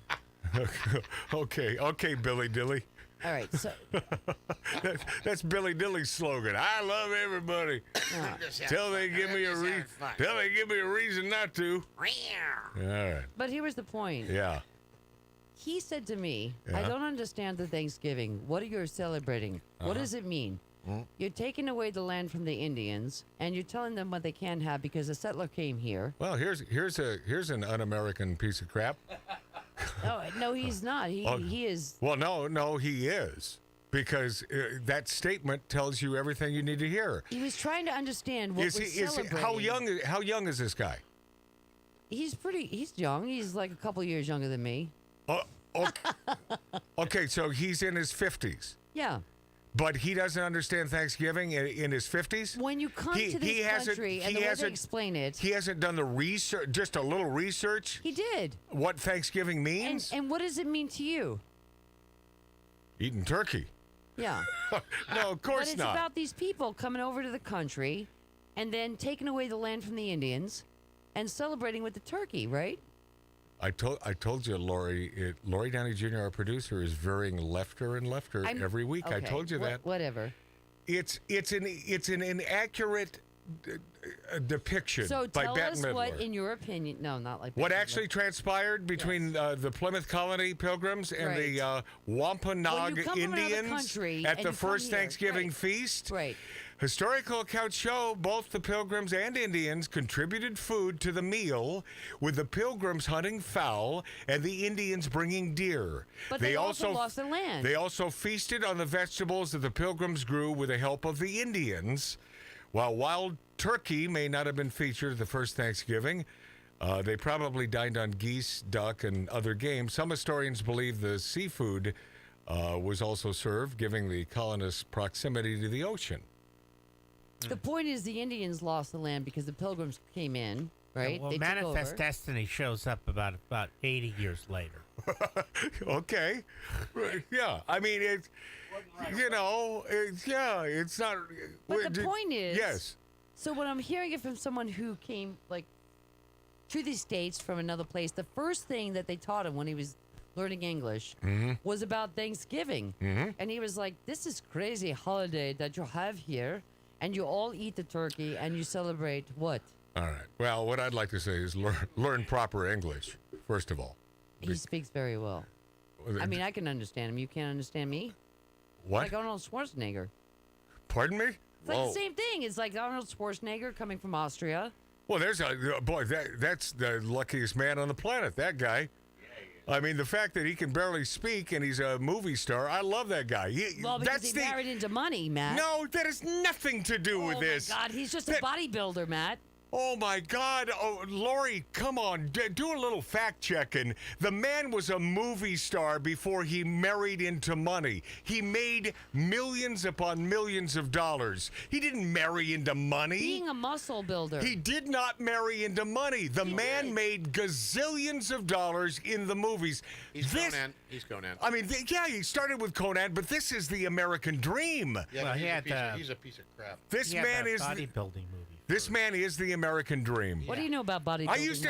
I smoked cigars with a guy, and then, I felt like he was sort of a turncoat. I voted for him as governor of California. He did a piss poor friggin' job. He wasn't truly, he wasn't really a conservative, and that might have been the influence from the chick he married. Kennedys, right. Kennedy, yeah. Yes. Bette Midler isn't the only celebrity to trash Thanksgiving this year. How about John Leguizamo? Took to Twitter on Sunday to proclaim Happy Indigenous Survivors Day, F Thanksgiving. You don't know who John Leguizamo is? Oh God, I don't know who he is. Yeah, he's a big. He's a big actor. He's a star. Whatever. He's a Latin actor that doesn't like it when white guys get Latin parts. Right. Yes. Oh. Right. Although he'll play an Italian. Right. With not even thinking about it, he'll take the money and play an Italian. Hence his his leftyism. Yeah. Don't try to speak fluently or factually with these people because it doesn't work if you're trying to make sense. But I'm glad we cleared that up. So you understand that he didn't marry into money, right? Yeah, Arnold Schwarzenegger.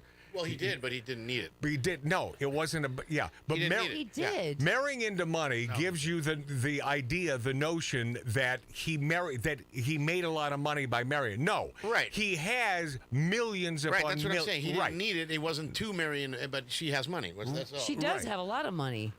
Okay. What? Oh, we shouldn't be going to break. We came in late. Is that what happened? Yes. Yeah. Well, it doesn't matter. When we return, Meghan Markle decries slut-shaming, sexuality very much used against you. Oh, no. Yeah. And transgender Amy Schneider wins Jeopardy! Tournament of Champions. Give it up for yourselves.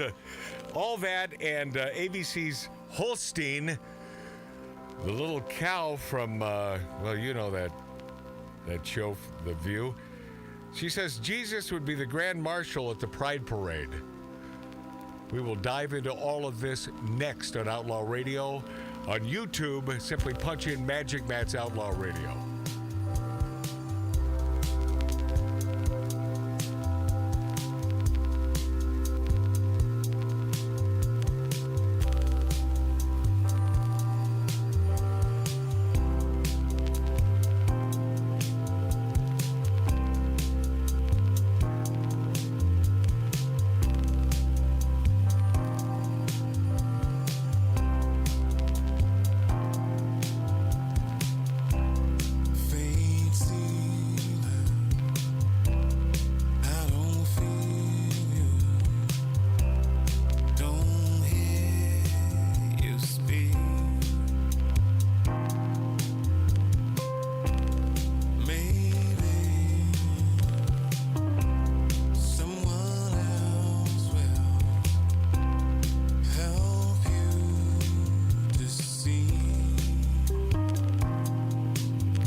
Plantains, by any other name, are still bananas. And now there's a new game in town led by an hombre named Matt.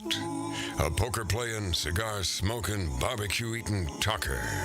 They call him Magic in these parts. And he's made bananas a kind of art form. The kind of talking that makes people sit up and bark at the moon. Don't live his fate. Ordinary just got better. Outlaw Radio with Magic Matt Allen. I believe I have time to touch on this. Meghan Markle decries slut-shaming, sexuality very much used against ya. Former actress Meghan Markle. Was she in anything that I would know? Was she in movies or TV? Wasn't she the box, the opener on the game show with Howie Mandel? Isn't that who she was? Was she? Yeah, she opened up the, what is that, briefcase. Yeah. She opened the briefcase, I believe. I didn't know that. She decried slut-shaming on her Archetype podcast. Hey, I keep forgetting to tell you, if you miss any part of Outlaw Radio, our podcasts are going through the roof. And all you have to do is punch into Google, Magic Matt's Outlaw Radio, and we're on every podcast, every one of your favorite ones, from Apple to Google to all of them.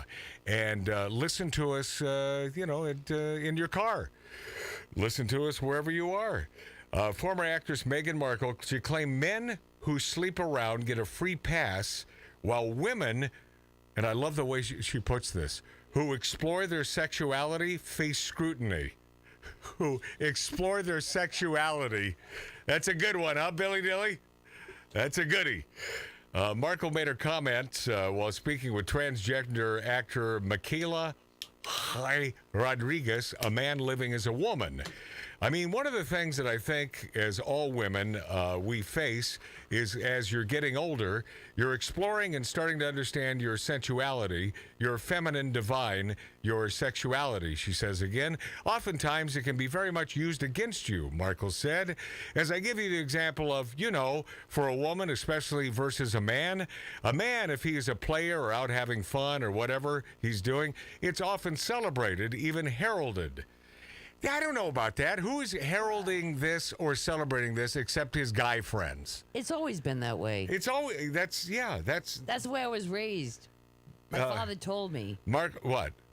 He told me that, guys go out, they have a good time. Because women should not go out and have a good time. Yes, There's gonna they be a should. problem. Yeah, of course they should. According to my father. But females you can't sleep around or you're females and males are so much different. Males want as much poontang as they can get. Females are not like that. They want to fall in love. Yes, correct. But for a woman, Markle says, I don't care if she is perhaps the most successful woman in finance in her mid-50s. I promise you someone will still go, yeah, but she was such a slut in college. Love her. Yeah, I haven't heard a bad thing. I can't be a slut without a slut. No. Yeah.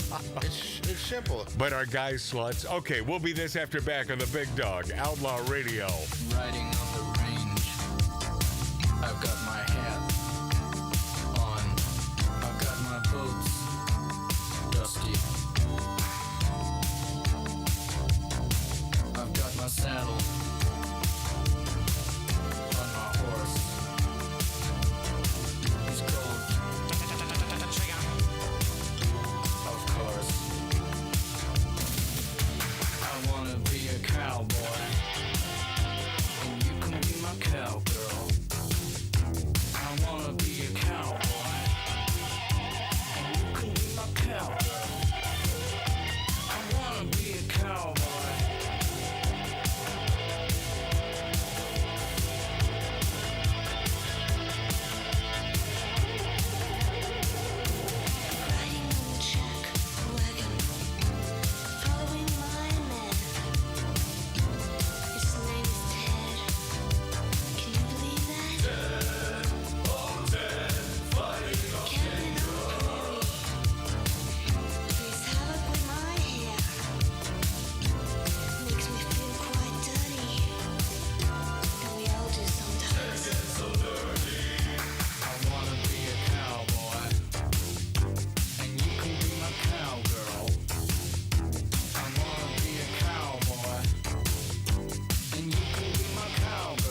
My baby's the modest type. She don't go for fashion and all that hype. She's not a supermodel or a movie star. She's the lady with the big cigar. Hip, hip. She smokes them day and night. Hip, hip. She makes me feel alright. She's flirting with the fellas in the corner bar. She's the lady with the big cigar. My baby loves to swing. She jumps on the floor when I do my thing. She jams with the band playing rhythm guitar. She's the lady with the big cigar. Hip, hip. She smokes them day and night. Hip, hip. She makes me feel alright. She's flirting with the fellas in the corner bar. She's the lady with the big cigar. She won't take no for an answer. She knows just what she needs. And if you are a dancer, my baby always leads. My baby cuts big deals. Doohickey, you know, the doohickey that rolls. Hi, this is Meatloaf. Okay, kids, you know what time it is? You know what time it is? It's Outlaw Radio time! The most imitated radio station in the nation. I'm through with standing in line for some fun to begin, but I found a good thing leaving me with a grin. It's time for Outlaw Radio to begin. You have the great Billy Gibbons here? Yeah. It's very cool. He just passed out. Yeah. Hey, that didn't sound too bad. Had to lighten them up loud. Oh, man. We're here with Matt. Oh, yeah. Had to lighten up.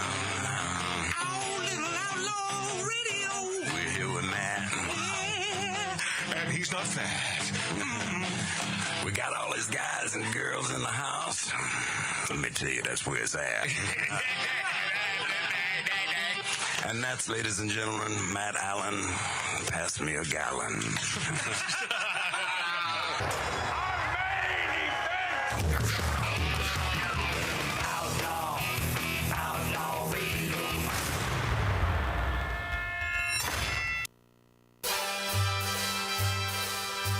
Oh, Wonder Hussy, YouTube phenom. She checked in and said she loved being on the show via telephone. Big L. But she really looks forward to being here in January, live and in person. And she got a kick out of Lori. So how about that? Huh? Yeah, so she's coming to town. Oh, Wonder Hussy will drink, smoke, and interrupt with us. Now, as far as I know, she doesn't smoke cigars. I think she'll try damn near anything except female sex with another female. She I'm made with that. her. She made that. Well, Meaning, I agree I with understand. her. I understand. But she made that clear. But I bet she'd take a puff off a cigar, and but her At thing least is yours. she likes a joint. You know, she likes she does a little marijuana on occasion. I said, hey, we've had people here on the show smoke marijuana, and it's illegal in California, everybody. So you do what you want. But she likes the old-fashioned sort of drinks, and we love the Wonder Hussy, the Negroni. Wonder Hussy. She loves a Negroni, right? Hey, I'm saving this pre-bottled Negroni that Lori picked up. It's a small one. Get more. Well, I can make them from scratch. I know how to make a Negroni. Oh, that's fancy. I'm a fancy guy. So, old Wonder Hussy in January on the show. And by the way, a lot of click-throughs on YouTube with the Wonder Hussy show. We had like a ton in a 5-minute period, and then nothing, which tells you what YouTube is doing to us. Uh-oh. The analytics on YouTube screwing us, but that's okay. I'm telling you, I am here for the long fight. And you got Rumble. And rumble.com, that's where we're going to make hay. Transgender Amy Schneider wins Jeopardy Tournament of Champions. Amy Schneider, a man presenting himself as a woman, has won the Jeopardy Tournament of Champions less than a year after his impressive 40-game winning streak. Now, see, here's a case where you've got a transgender. And by the way, Can I just intervene and just say, well, what hold a on. disgusting looking. Oh, I was just going to say all tatted up. I mean, just retarded. Yeah. Just ridiculous. No, all tatted up. By the way, we're going to hear that you use the R word. What is that? No. Oh. Do what feels best, Tattoo Dave. You said it. You don't really mean it literally. You know, it's just an old thing that even the Black Eyed Peas had to edit that R word, the retarded word, out of one of their songs. Yep. And they only meant. They didn't mean that as condescending or nasty. No, it said in love. No. What they meant was, let's get crazy. We're partying. I just meant, what kind of a guy that looks the way you do tries to make yourself a woman and look worse? No.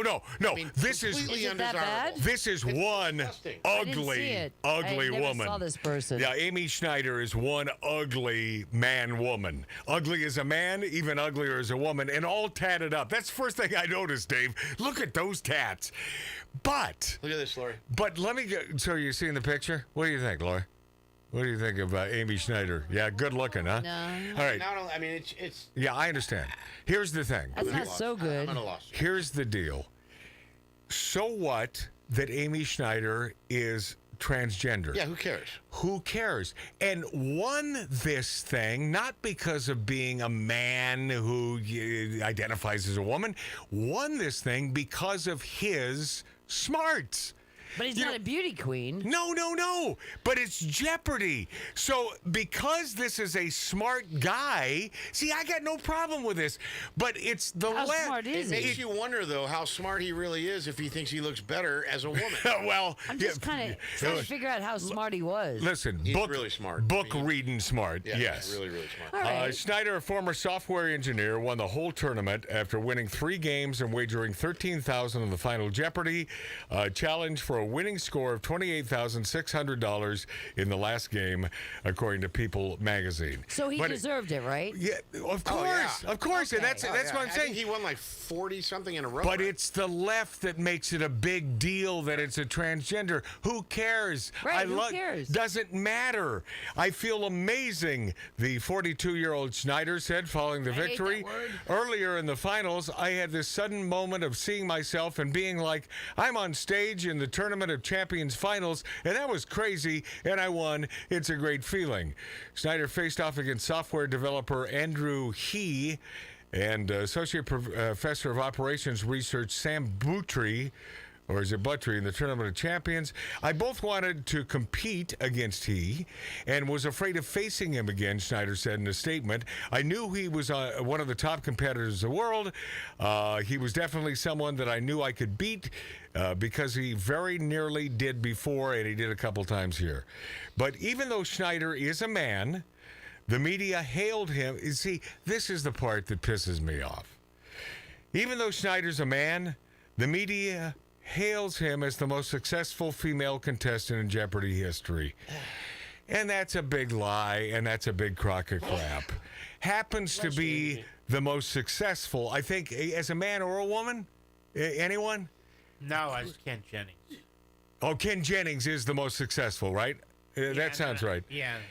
He had a 40-game winning streak. Ken Jennings, still holds the record title for most wins, a whopping 74 friggin' victories. Yep. Man, that's knowledge that I don't have even though I have a large cabeza, I don't have the space in there for all the knowledge of a Ken Jennings. You have a lot of knowledge, though. Schneider, yeah, but not like these guys. And I do mean not orange. And I do mean guys in Amy. Schneider became the first transgender contestant of Jeopardy to qualify. Who cares? Taking home $380,000 in a previous Twitter thread. That's a lot of money. Old Schneider's kicking some major... Have you ever considered going on the show? Never. You have a lot of information. Yes, I do, but never because I'm not a fan of the show. I'm bored by that show. There were times at the Magic Castle in Hollywood where we would sit there on a Friday night and it happened to be on, and I wouldn't watch it, but my bartender would, and he was sort of into it. And then what's the thing with Pat Sajak? Wheel of Fortune would come on.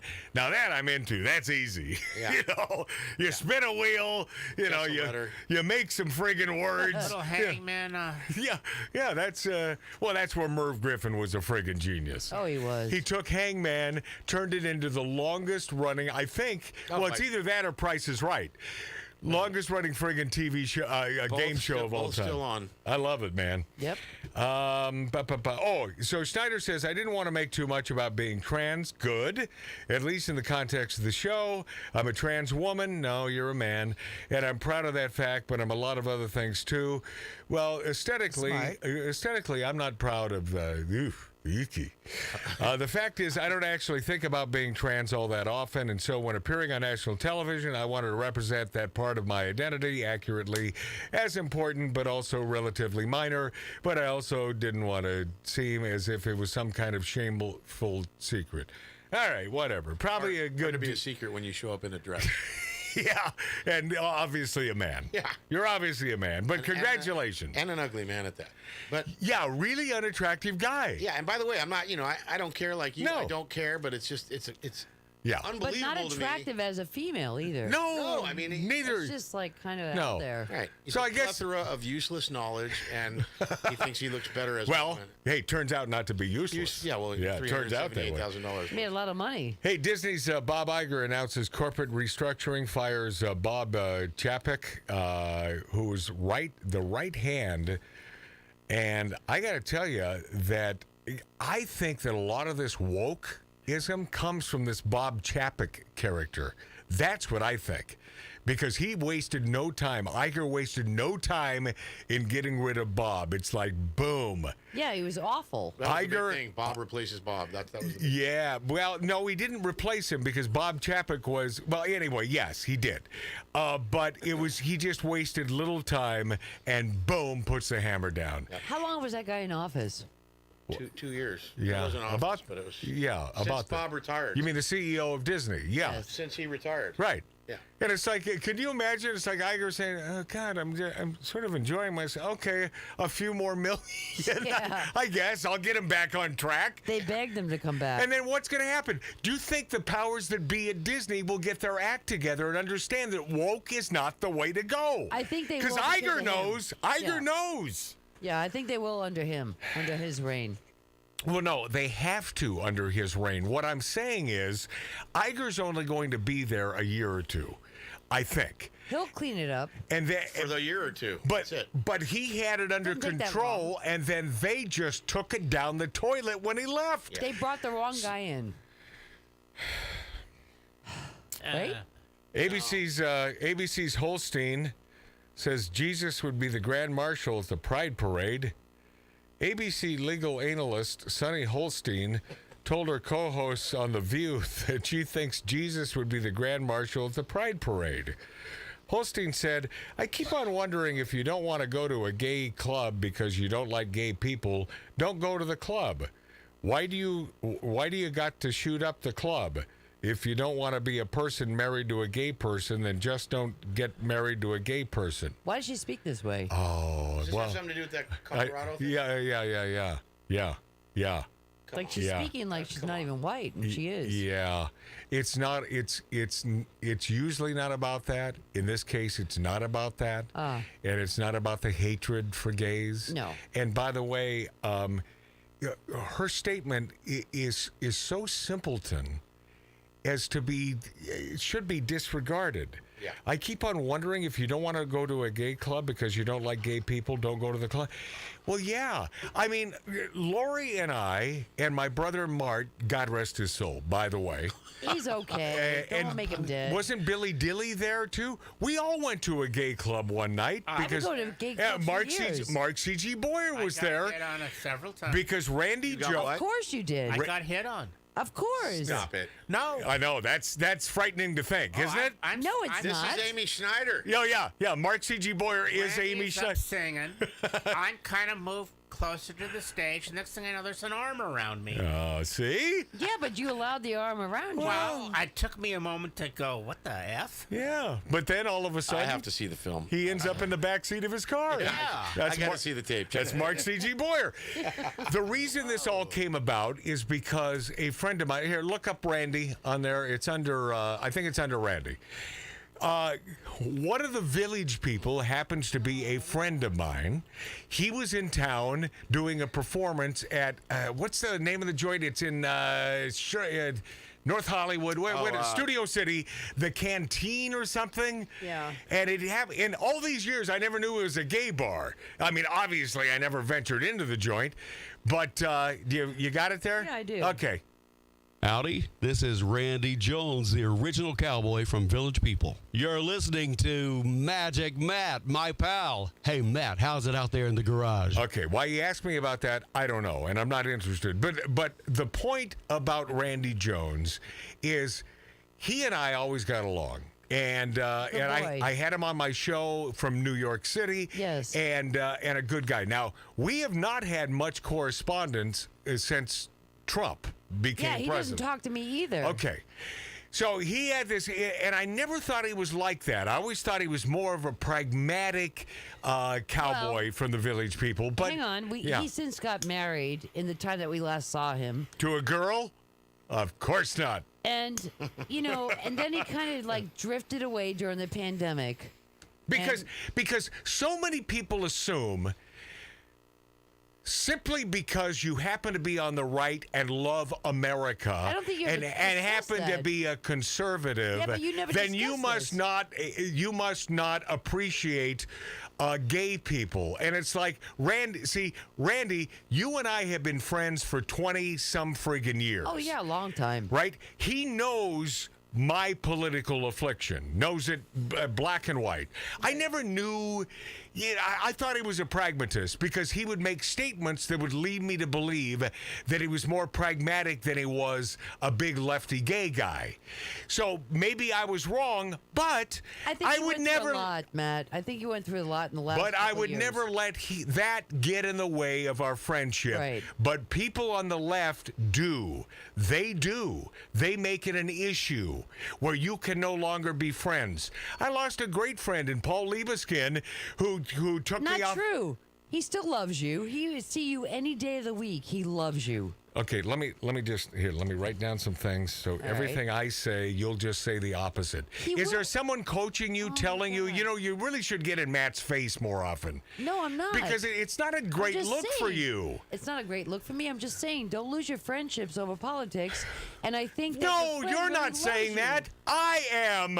But your friend. I'm the one. Yeah. See, it doesn't matter to me which way you veer politically. If we're friends, we're friends. Yeah, Laura, that goes deeper. I have a lot to blame for that friendship going bad. Oh, because you beat up his son. Right.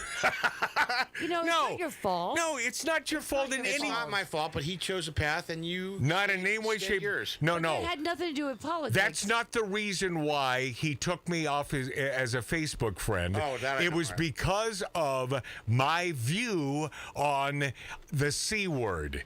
How do I put it? The flu? His right? Wife? The flu? His wife? No, the flu. Yeah, his wife, the C word, No, meaning the flu. The 19 thing. And my view. 19. And he sends me something. I just lost a very dear friend due to this. And then he took. And by the way, that was a lie. That was a lie. There was some guy that set out this BS, which they do, about dying of COVID, and here are his last words, and it was a lie. He's still alive? And then these idiot sticks took this as they completely fabricated the fact that this was their friend when it wasn't their friend. They were trying to substantiate the fact that this flu was much more than a flu. And to this day, I will tell you, it's a bit of a crock of crap. I'm going to tell you something. Your friend for over 30 years. If this is interesting to the audience, then please continue. I've been trying to get off this, but yes. What about Paul Liebeskin? All I'm saying. Paul Liebeskin, by the way, was Rick Dees. Rick Dees, hey, here's Madonna. God bless you. all the way to number one. He's a very talented man. He was yes. Okay, so? And so what I'm saying is he always loves you, no matter what. It's not about politics. It is about politics, Lori. That's why he defriended me. But he wants to be friends with you again. How so do you know what is that? stopping How do you know that? Because I know. ABC's Holstein says Jesus would be the Grand Marshal at the Pride Parade. Blah, blah, blah, blah. She says, I don't know what I don't know that they hide behind religion because I said this on the show one time. Jesus would be a Grand Marshal at the Pride Parade. Okay. Makes no sense. I don't, it makes no, absolutely. Where are you going with that? Yeah, absolutely, no sense whatsoever. Did you lose her mind? He wouldn't be a Grand Marshal. I don't okay? understand what that means. Well, I think the whole Pride Parade thing is a ridiculous, stupid What notion. does Jesus have to do with... He would be accepting of the gays. That's what I'm accepting of the gays. We all are. But what, you're prideful about your sexual friggin' choice? Stupid. Whoopi Goldberg blames Boebert rhetoric for Colorado LGBTQ shooting. Whoopi Goldberg told her co-hosts on The View that the shooting at Club Q in Colorado Springs left 5 people dead, 25 injured, is what right-wing rhetoric like that from Representative Lauren Boebert, who, by the way, won. She squeaked out a win. Goldberg said, it's breaking my heart that we're starting once again with this kind of topic. The latest well, it's up to you there, whoopster. You don't have to. Yeah. Latest mass shooting in America in Colorado, an LGBTQ plus nightclub. 5 people were killed, at least 25 were injured. No motive has been released. But of course, they all of a sudden assume that they are smarter than the authorities and they know the motive, right? Of course. But GLAAD, G-L-A-A-D, and all the activists are pointing their fingers at the rise in anti-LGBTQ rhetoric. It's not a rise whatsoever. Just the opposite. Yeah. Talk about more accepting than ever before. Yeah, it's a decrease. Major. Other folks are saying, once again, an AR-15 style rifle was the weapon of choice. I know the thing that I want to say is, that this is what rhetoric brings. That's Whoopi in her articulate manner. Yep. She continued, words matter, and people like Lauren Boebert, who has been in the forefront of dissing LGBTQ plus people. She doesn't diss them. But, of course, to Whoopi, if you don't agree, then, of course, you're dissing them. Whoopi, this is about acceptance. I accept that you're an idiot, and you should accept my side of things as well. Whoopi says, well, they don't really need your prayer. Oh, and I love this, the left. This is their newest thing. They don't really need your prayers and thoughts. They needed your votes. That's what they needed. Wow. This is a no put down on prayer. Well, yes, it is, Whoopi. But what is going on here? I mean, I see and I know you hate when this stuff happens because we're pointing at people, but this is crazy. Does she make any sense whatsoever, Whoopi Goldberg? No. Co-host Sonny. Changed her name to Whoopi. What do you think? Yeah, co-host Sonny Holstein said, I tend to think it's the politicians and not so much maybe the rhetoric and that kind of thing because, yes, it was advanced in the Senate, right? The Marriage Equality Act 37 advanced in the Senate. The Marriage Equality Act, this ain't going away. This is all about the boogeyman. It's all about the boogeyman. You better vote for us, otherwise they're going to take away your rights to marry same sex. Absolutely lies. 100% lies. Yeah. The right has no intention of even going down that path. We don't care. No. Do what you have to do. Have a happy day. Be loving toward each other. Stop shoving it down our throats. Republicans voted against it. We had at least 12 that stood up for civil rights. But if you look over the country this year, over 300 bills to restrict LGBT rights have been introduced. Wrong. Another lie. What restriction? Name one. Anyone? Because it doesn't exist. The lies continue from the left because that's what they do. Oh, it gets old. It gets so friggin' old. It gets so old. No one wants to take the rights away from anyone. It's really about living and let living. But my God, when you have this tiny 1 to 2%, if that, percent of people in the United States of America, and we coddle them, it's ridiculous. Why would we coddle such a small percentage of... It's infinitesimal. Simply be nice to people. That's all. What's happening? Be nice to people. Oh. That was the LGBTQ fairy entering my microphone and cutting me off. I don't know what's happening to you. No, I today. just... You know what I heard? You know what I heard? Matt, you've said enough. All right, we'll be this after back on Outlaw Radio on YouTube. Punch in Magic Matt's Outlaw Radio. And how about some new subscribers? Huh? How about a new subscription or two? Yeah. Punch in Magic Matt's Outlaw Radio. Subscribe to our channel. Yeah. Damn it. Notifies. Well, no, it's activate, I think. Activation. Well, no, you have to do the... Whatever, Mark. Whatever.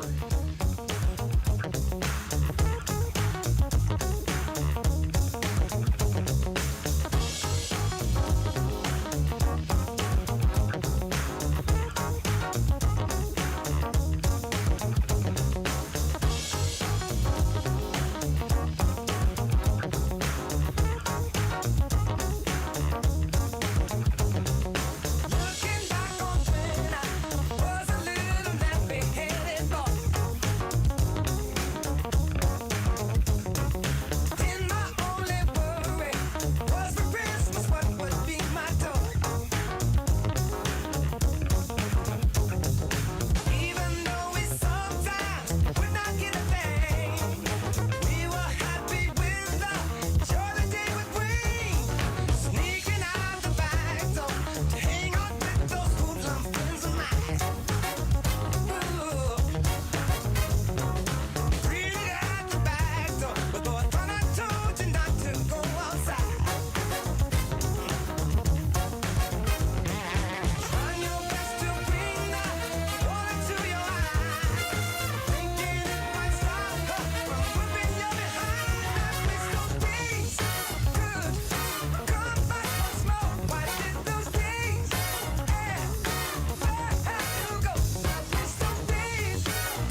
You want my love and you can't deny. You know it's true, but you try to hide. Yeah. You turn down love like it's really bad. Ow. You can get what you never had. Yeah. Well, bless your soul, you can pull it through. I know the truth, not so do you. Passive Aggressive has a new home. You're listening to Outlaw Radio with Magic Matt Allen. It's Outlaw Radio time!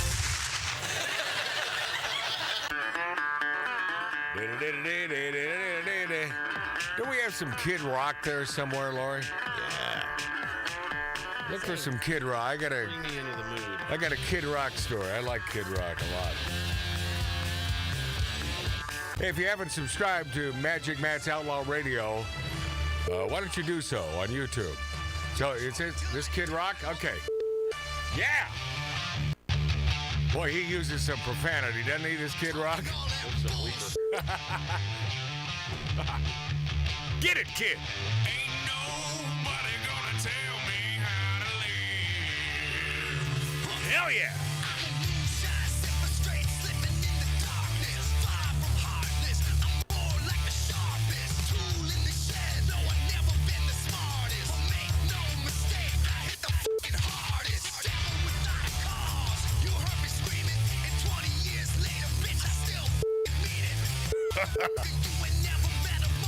He's a nasty talker. Hey, Laura, pause this, because I'm going to get into the story and then get ready to punctuate. You can, continue playing Kid Punctuate. Rock. Okay. Kid Rock says, "I love this guy so much. I love this guy. He's a great dude. Because he's not a scared of anything. Dumb liberals seek destruction of Hank Williams' former home and other historic landmarks." Tuesday on Tucker Carlson, Kid Rock voiced his disapproval of an effort to demolish country music singer Hank Williams' former home, Beechwood Hall, and what it could mean for history. Kid Rock blamed dumb liberals for the impulse. "Why are you interested in this house and what happens to it?" Carlson said. Kid Rock says, I think like so many other people in this country, we're sick of seeing history torn to the ground, whether it be in the form of monuments, statues, and now something so important here in Nashville, like the former home of Hank Williams, Beechwood Hall. Wow. I also might note, it was also the former home of Tim McGraw and Faith Hill. Kid Rock says, where does this end? We kind of all knew that from the beginning, once this fiasco started, that it was never going to end. And now we kind of feel like we're under an invasion from the state of California, which we understand in a lot of ways. I have a lot of friends here that come from the spots, California and New York City. We feel that a lot of people say it, and they say it under their breath, but they're scared to say it out loud. That's so right. once again, I'll be the guy. Kid Rock, God bless you, buddy. Hit it.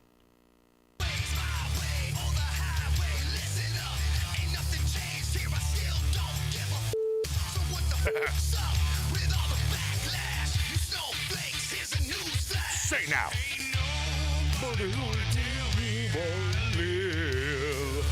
Is that him singing that part? Probably not. You'd be like, I could have done that part for him. I could have nailed that.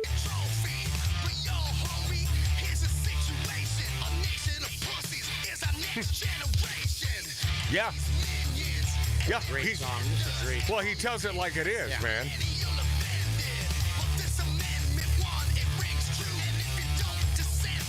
Whole bunch of pussies. It's true.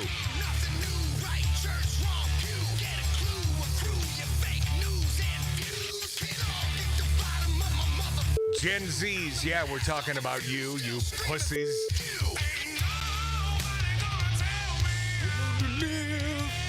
Oh, I could have done this. Tell me how to live. Because it's a little Michael McDonald in there.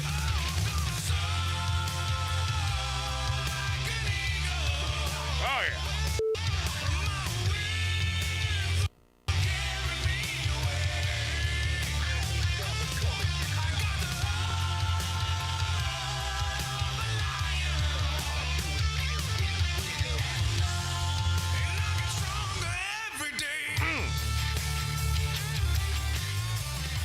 That Kid Rock puts out some good stuff, man. Oh, man.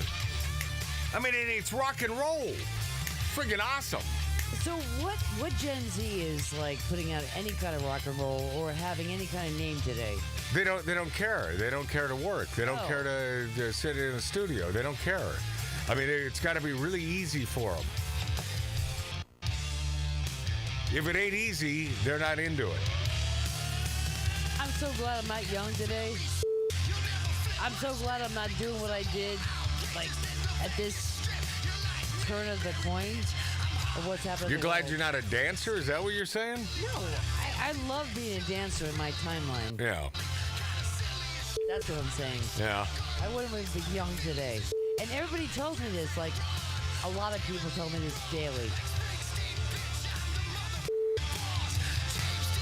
Lori always goes back to the old trope. A lot of people tell me this.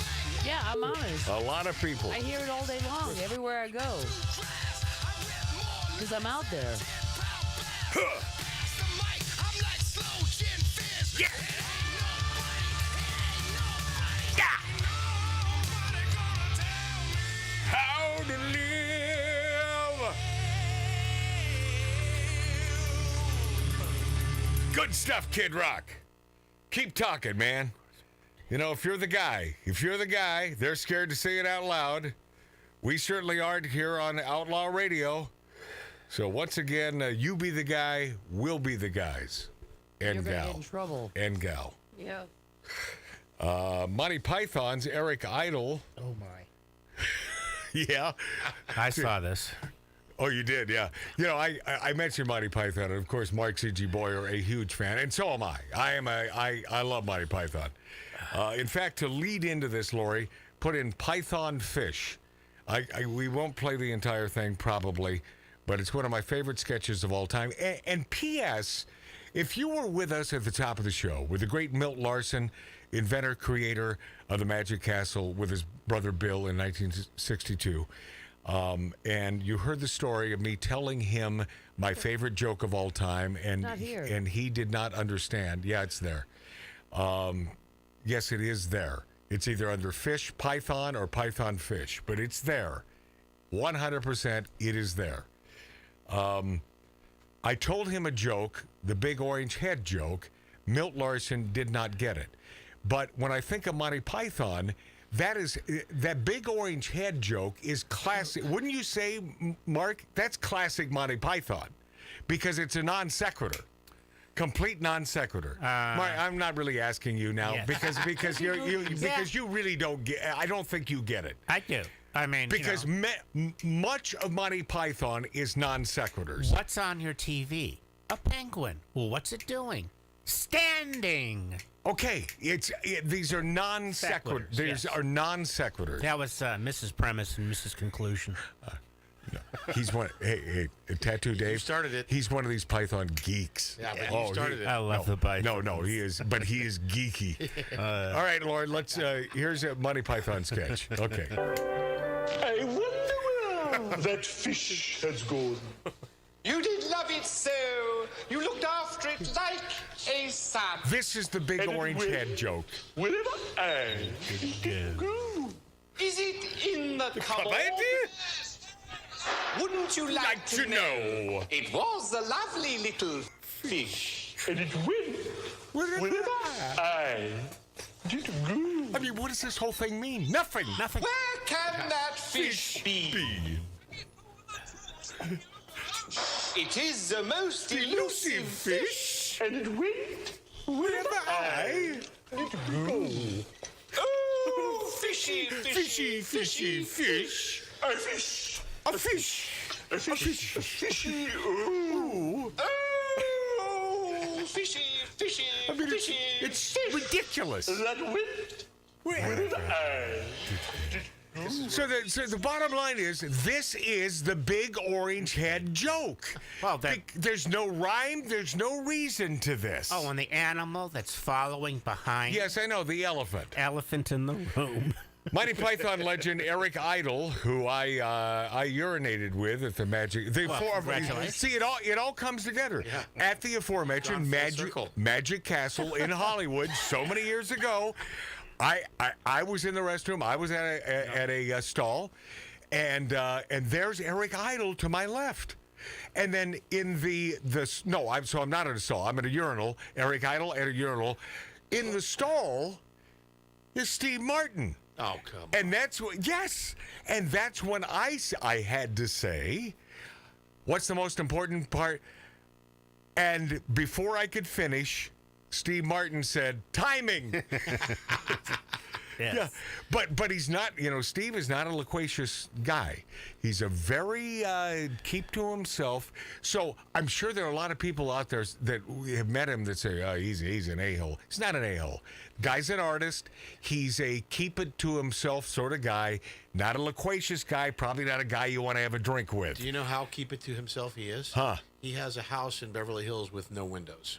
That sounds like Steve Martin. Steve Martin. And by the way, hell of a banjo player. Yeah. But Eric Idle to my left, both literally and figuratively, Eric Idle dismissing cancel culture and screaming about how he hates us conservatives. That's Eric Idle. But what about the outright blacklisting of his Monty Python colleague, Terry Gilliam? It looks as if the anti-science Idol is having a public disagreement with an even bigger Monty Python legend, John Cleese. Oh, wow. Who has become something of an anti-woke warrior. Yep. Idol was interviewed by someone named Cara Swisher and laughed at the whole idea of woke fascism being a real thing. Man, it must be nice to be old and rich as hell like Eric Idle, where you're in your own little cocoon. You really aren't aware of reality. How do you look at cancel culture today? Because now everybody is watched under great scrutiny, Swisher asked, referring directly to Dave Chappelle's recent appearance on Saturday Night Live. What do you think of the comedians like Dave Chappelle, she added, saying that he's being subjected to censorship? Idle wrist-flicked the entire idea. Well, where does he say it? On SNL? You're not being that much canceled, are you? If you were in your room complaining, I'd have a lot more sympathy. It doesn't get any more disingenuous than that. Why would Idle ignore the blacklisting of his former Monty Python alumni? I know. Terry Gilliam. He completely ignores. So did he not get along with Terry? Why doesn't Idle stand up for Gilliam, who was brilliant, a brilliant guy? I love Monty Python. He was supposed to stage a production of Into the Woods at London's Old Vic Theatre last year. Instead, he lost the gig. He was straight up blacklisted. Why? Because he questioned the darker parts of the Me Too movement and wrote a Facebook post urging his followers to watch Chappelle's Netflix special criticizing the transgender Gestapo. That's Terry Gilliam. Yep. Yeah, he's... he says he's the greatest stand-up comedian alive today. That's Terry. Saying incredibly intelligent, socially aware, dangerously provocative, and gut-wrenchingly funny. Gillian wrote that about Chappelle, and that was the end of that. But Idle's sort of, no big deal. No big deal. Idle says John Cleese has devoted a good part of his golden years to fighting against the woke Gestapo, but he doesn't agree with Cleese. Saw a classic episode of his Faulty Towers sitcom hit with a warning label. He's had a microphone taken away for joking about reparations, which are really stupid. But Idle is in that total left crowd. So the next time you watch Monty Python and you see Eric Idle, don't laugh at him. Oh, okay. He's the bad guy. We'll be this after back. It must be nice to be old and rich like Eric Idle, huh? On the street, I was talking to a man. He said there's so much, but there's nothing, man, that I don't understand. You shouldn't worry, I said that ain't no crime.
laboratories. With over 200 research workers, academic staff, and PhD students worked around the clock 7 days a week for 9 years. And today, we deliver broadcasting from atomic scale components, 21st century technology, talk, stars, and subliminal messaging. Motivating, stimulating, mildly erotic, 24/7. Outlaw Radio. Former First Lady Michelle Obama made the ridiculous claim that she always wanted to wear braids in the White House, but didn't because she thought the country would not accept it. This nonsensical claim reveals more about the former First Lady's prejudices about white people than the reality of the situation. She commented on her previous hairstyles while on a book tour to promote her latest novel, The Light We Carry, Overcoming in Uncertain Times. She never wore braids because she wanted the focus to be on her husband's political goals instead of her hair.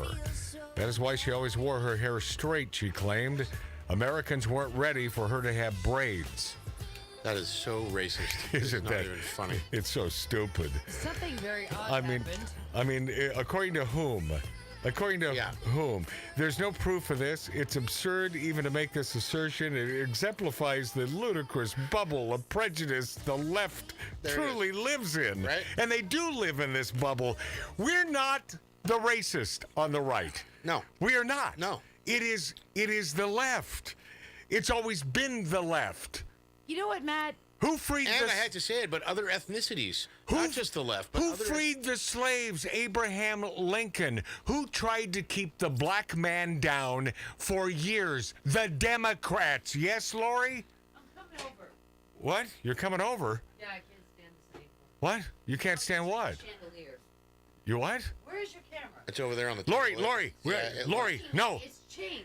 Lori, just leave it alone. I see no This is the last couple minutes. Yeah, we got 5 seconds. Last couple minutes. I was going to say it's not hitting him. And all you're doing is screwing over our listeners on great terrestrial radio stations who have no interest in watching us on YouTube. And by the way, you really should. You really should watch us.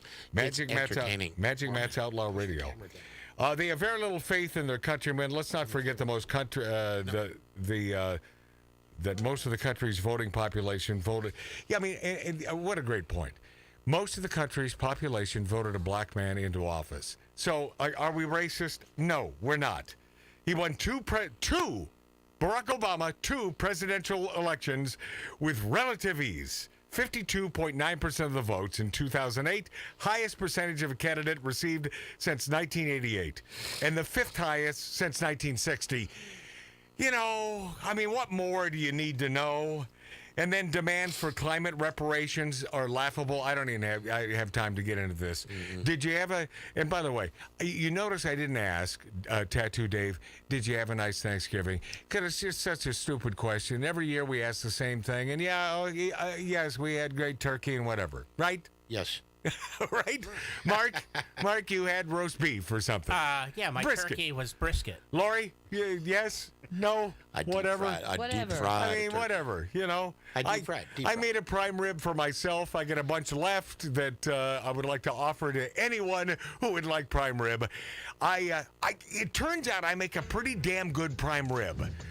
And it's a hell of a lot less expensive than anything is less expensive these days than buying it in a restaurant. Although I love going out. Yeah. You know, I love a great steak place. They have the proper means to make a tremendous steak because they have that, 1800 degree heat or 2600 or whatever the hell it is. Yeah, and you don't have to deal with the cleanup. Yeah, which is nice. Yeah. Lori Downey Jr., thank you for spending time with us as our producer on Outlaw Radio today. That was a yep. That was a yep. Tattoo Dave. Hello. Always like it when you're here. Next time, don't play bingo or poker on your phone during the show. Mark C.G. Boyer. That's my problem. Thank you. He caught me. Dang it. Yeah, I know when you're not participating. I will continue to be Magic Matt on Outlaw Radio. No, I still participated. And I love Milt Larson, who was quoted as saying, "Bumblebees can't fly."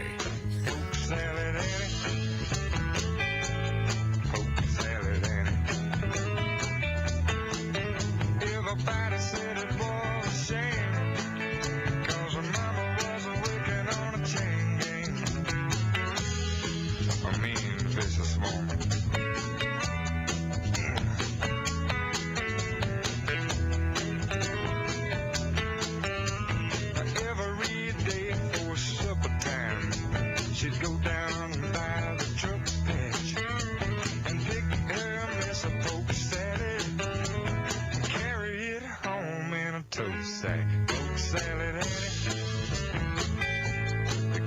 got your granny. Chomp, chomp, chomp. Everybody said it was a shame, 'cause mama was working on ting, ting. Richard, spiteful, raise a toast moment. Lord, I must pick my mess up.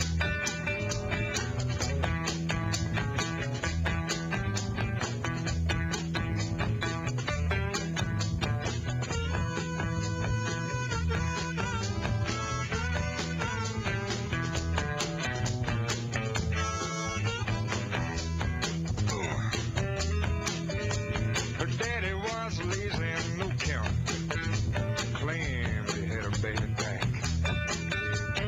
All her brothers were fit for stealing watermelons out of my truck.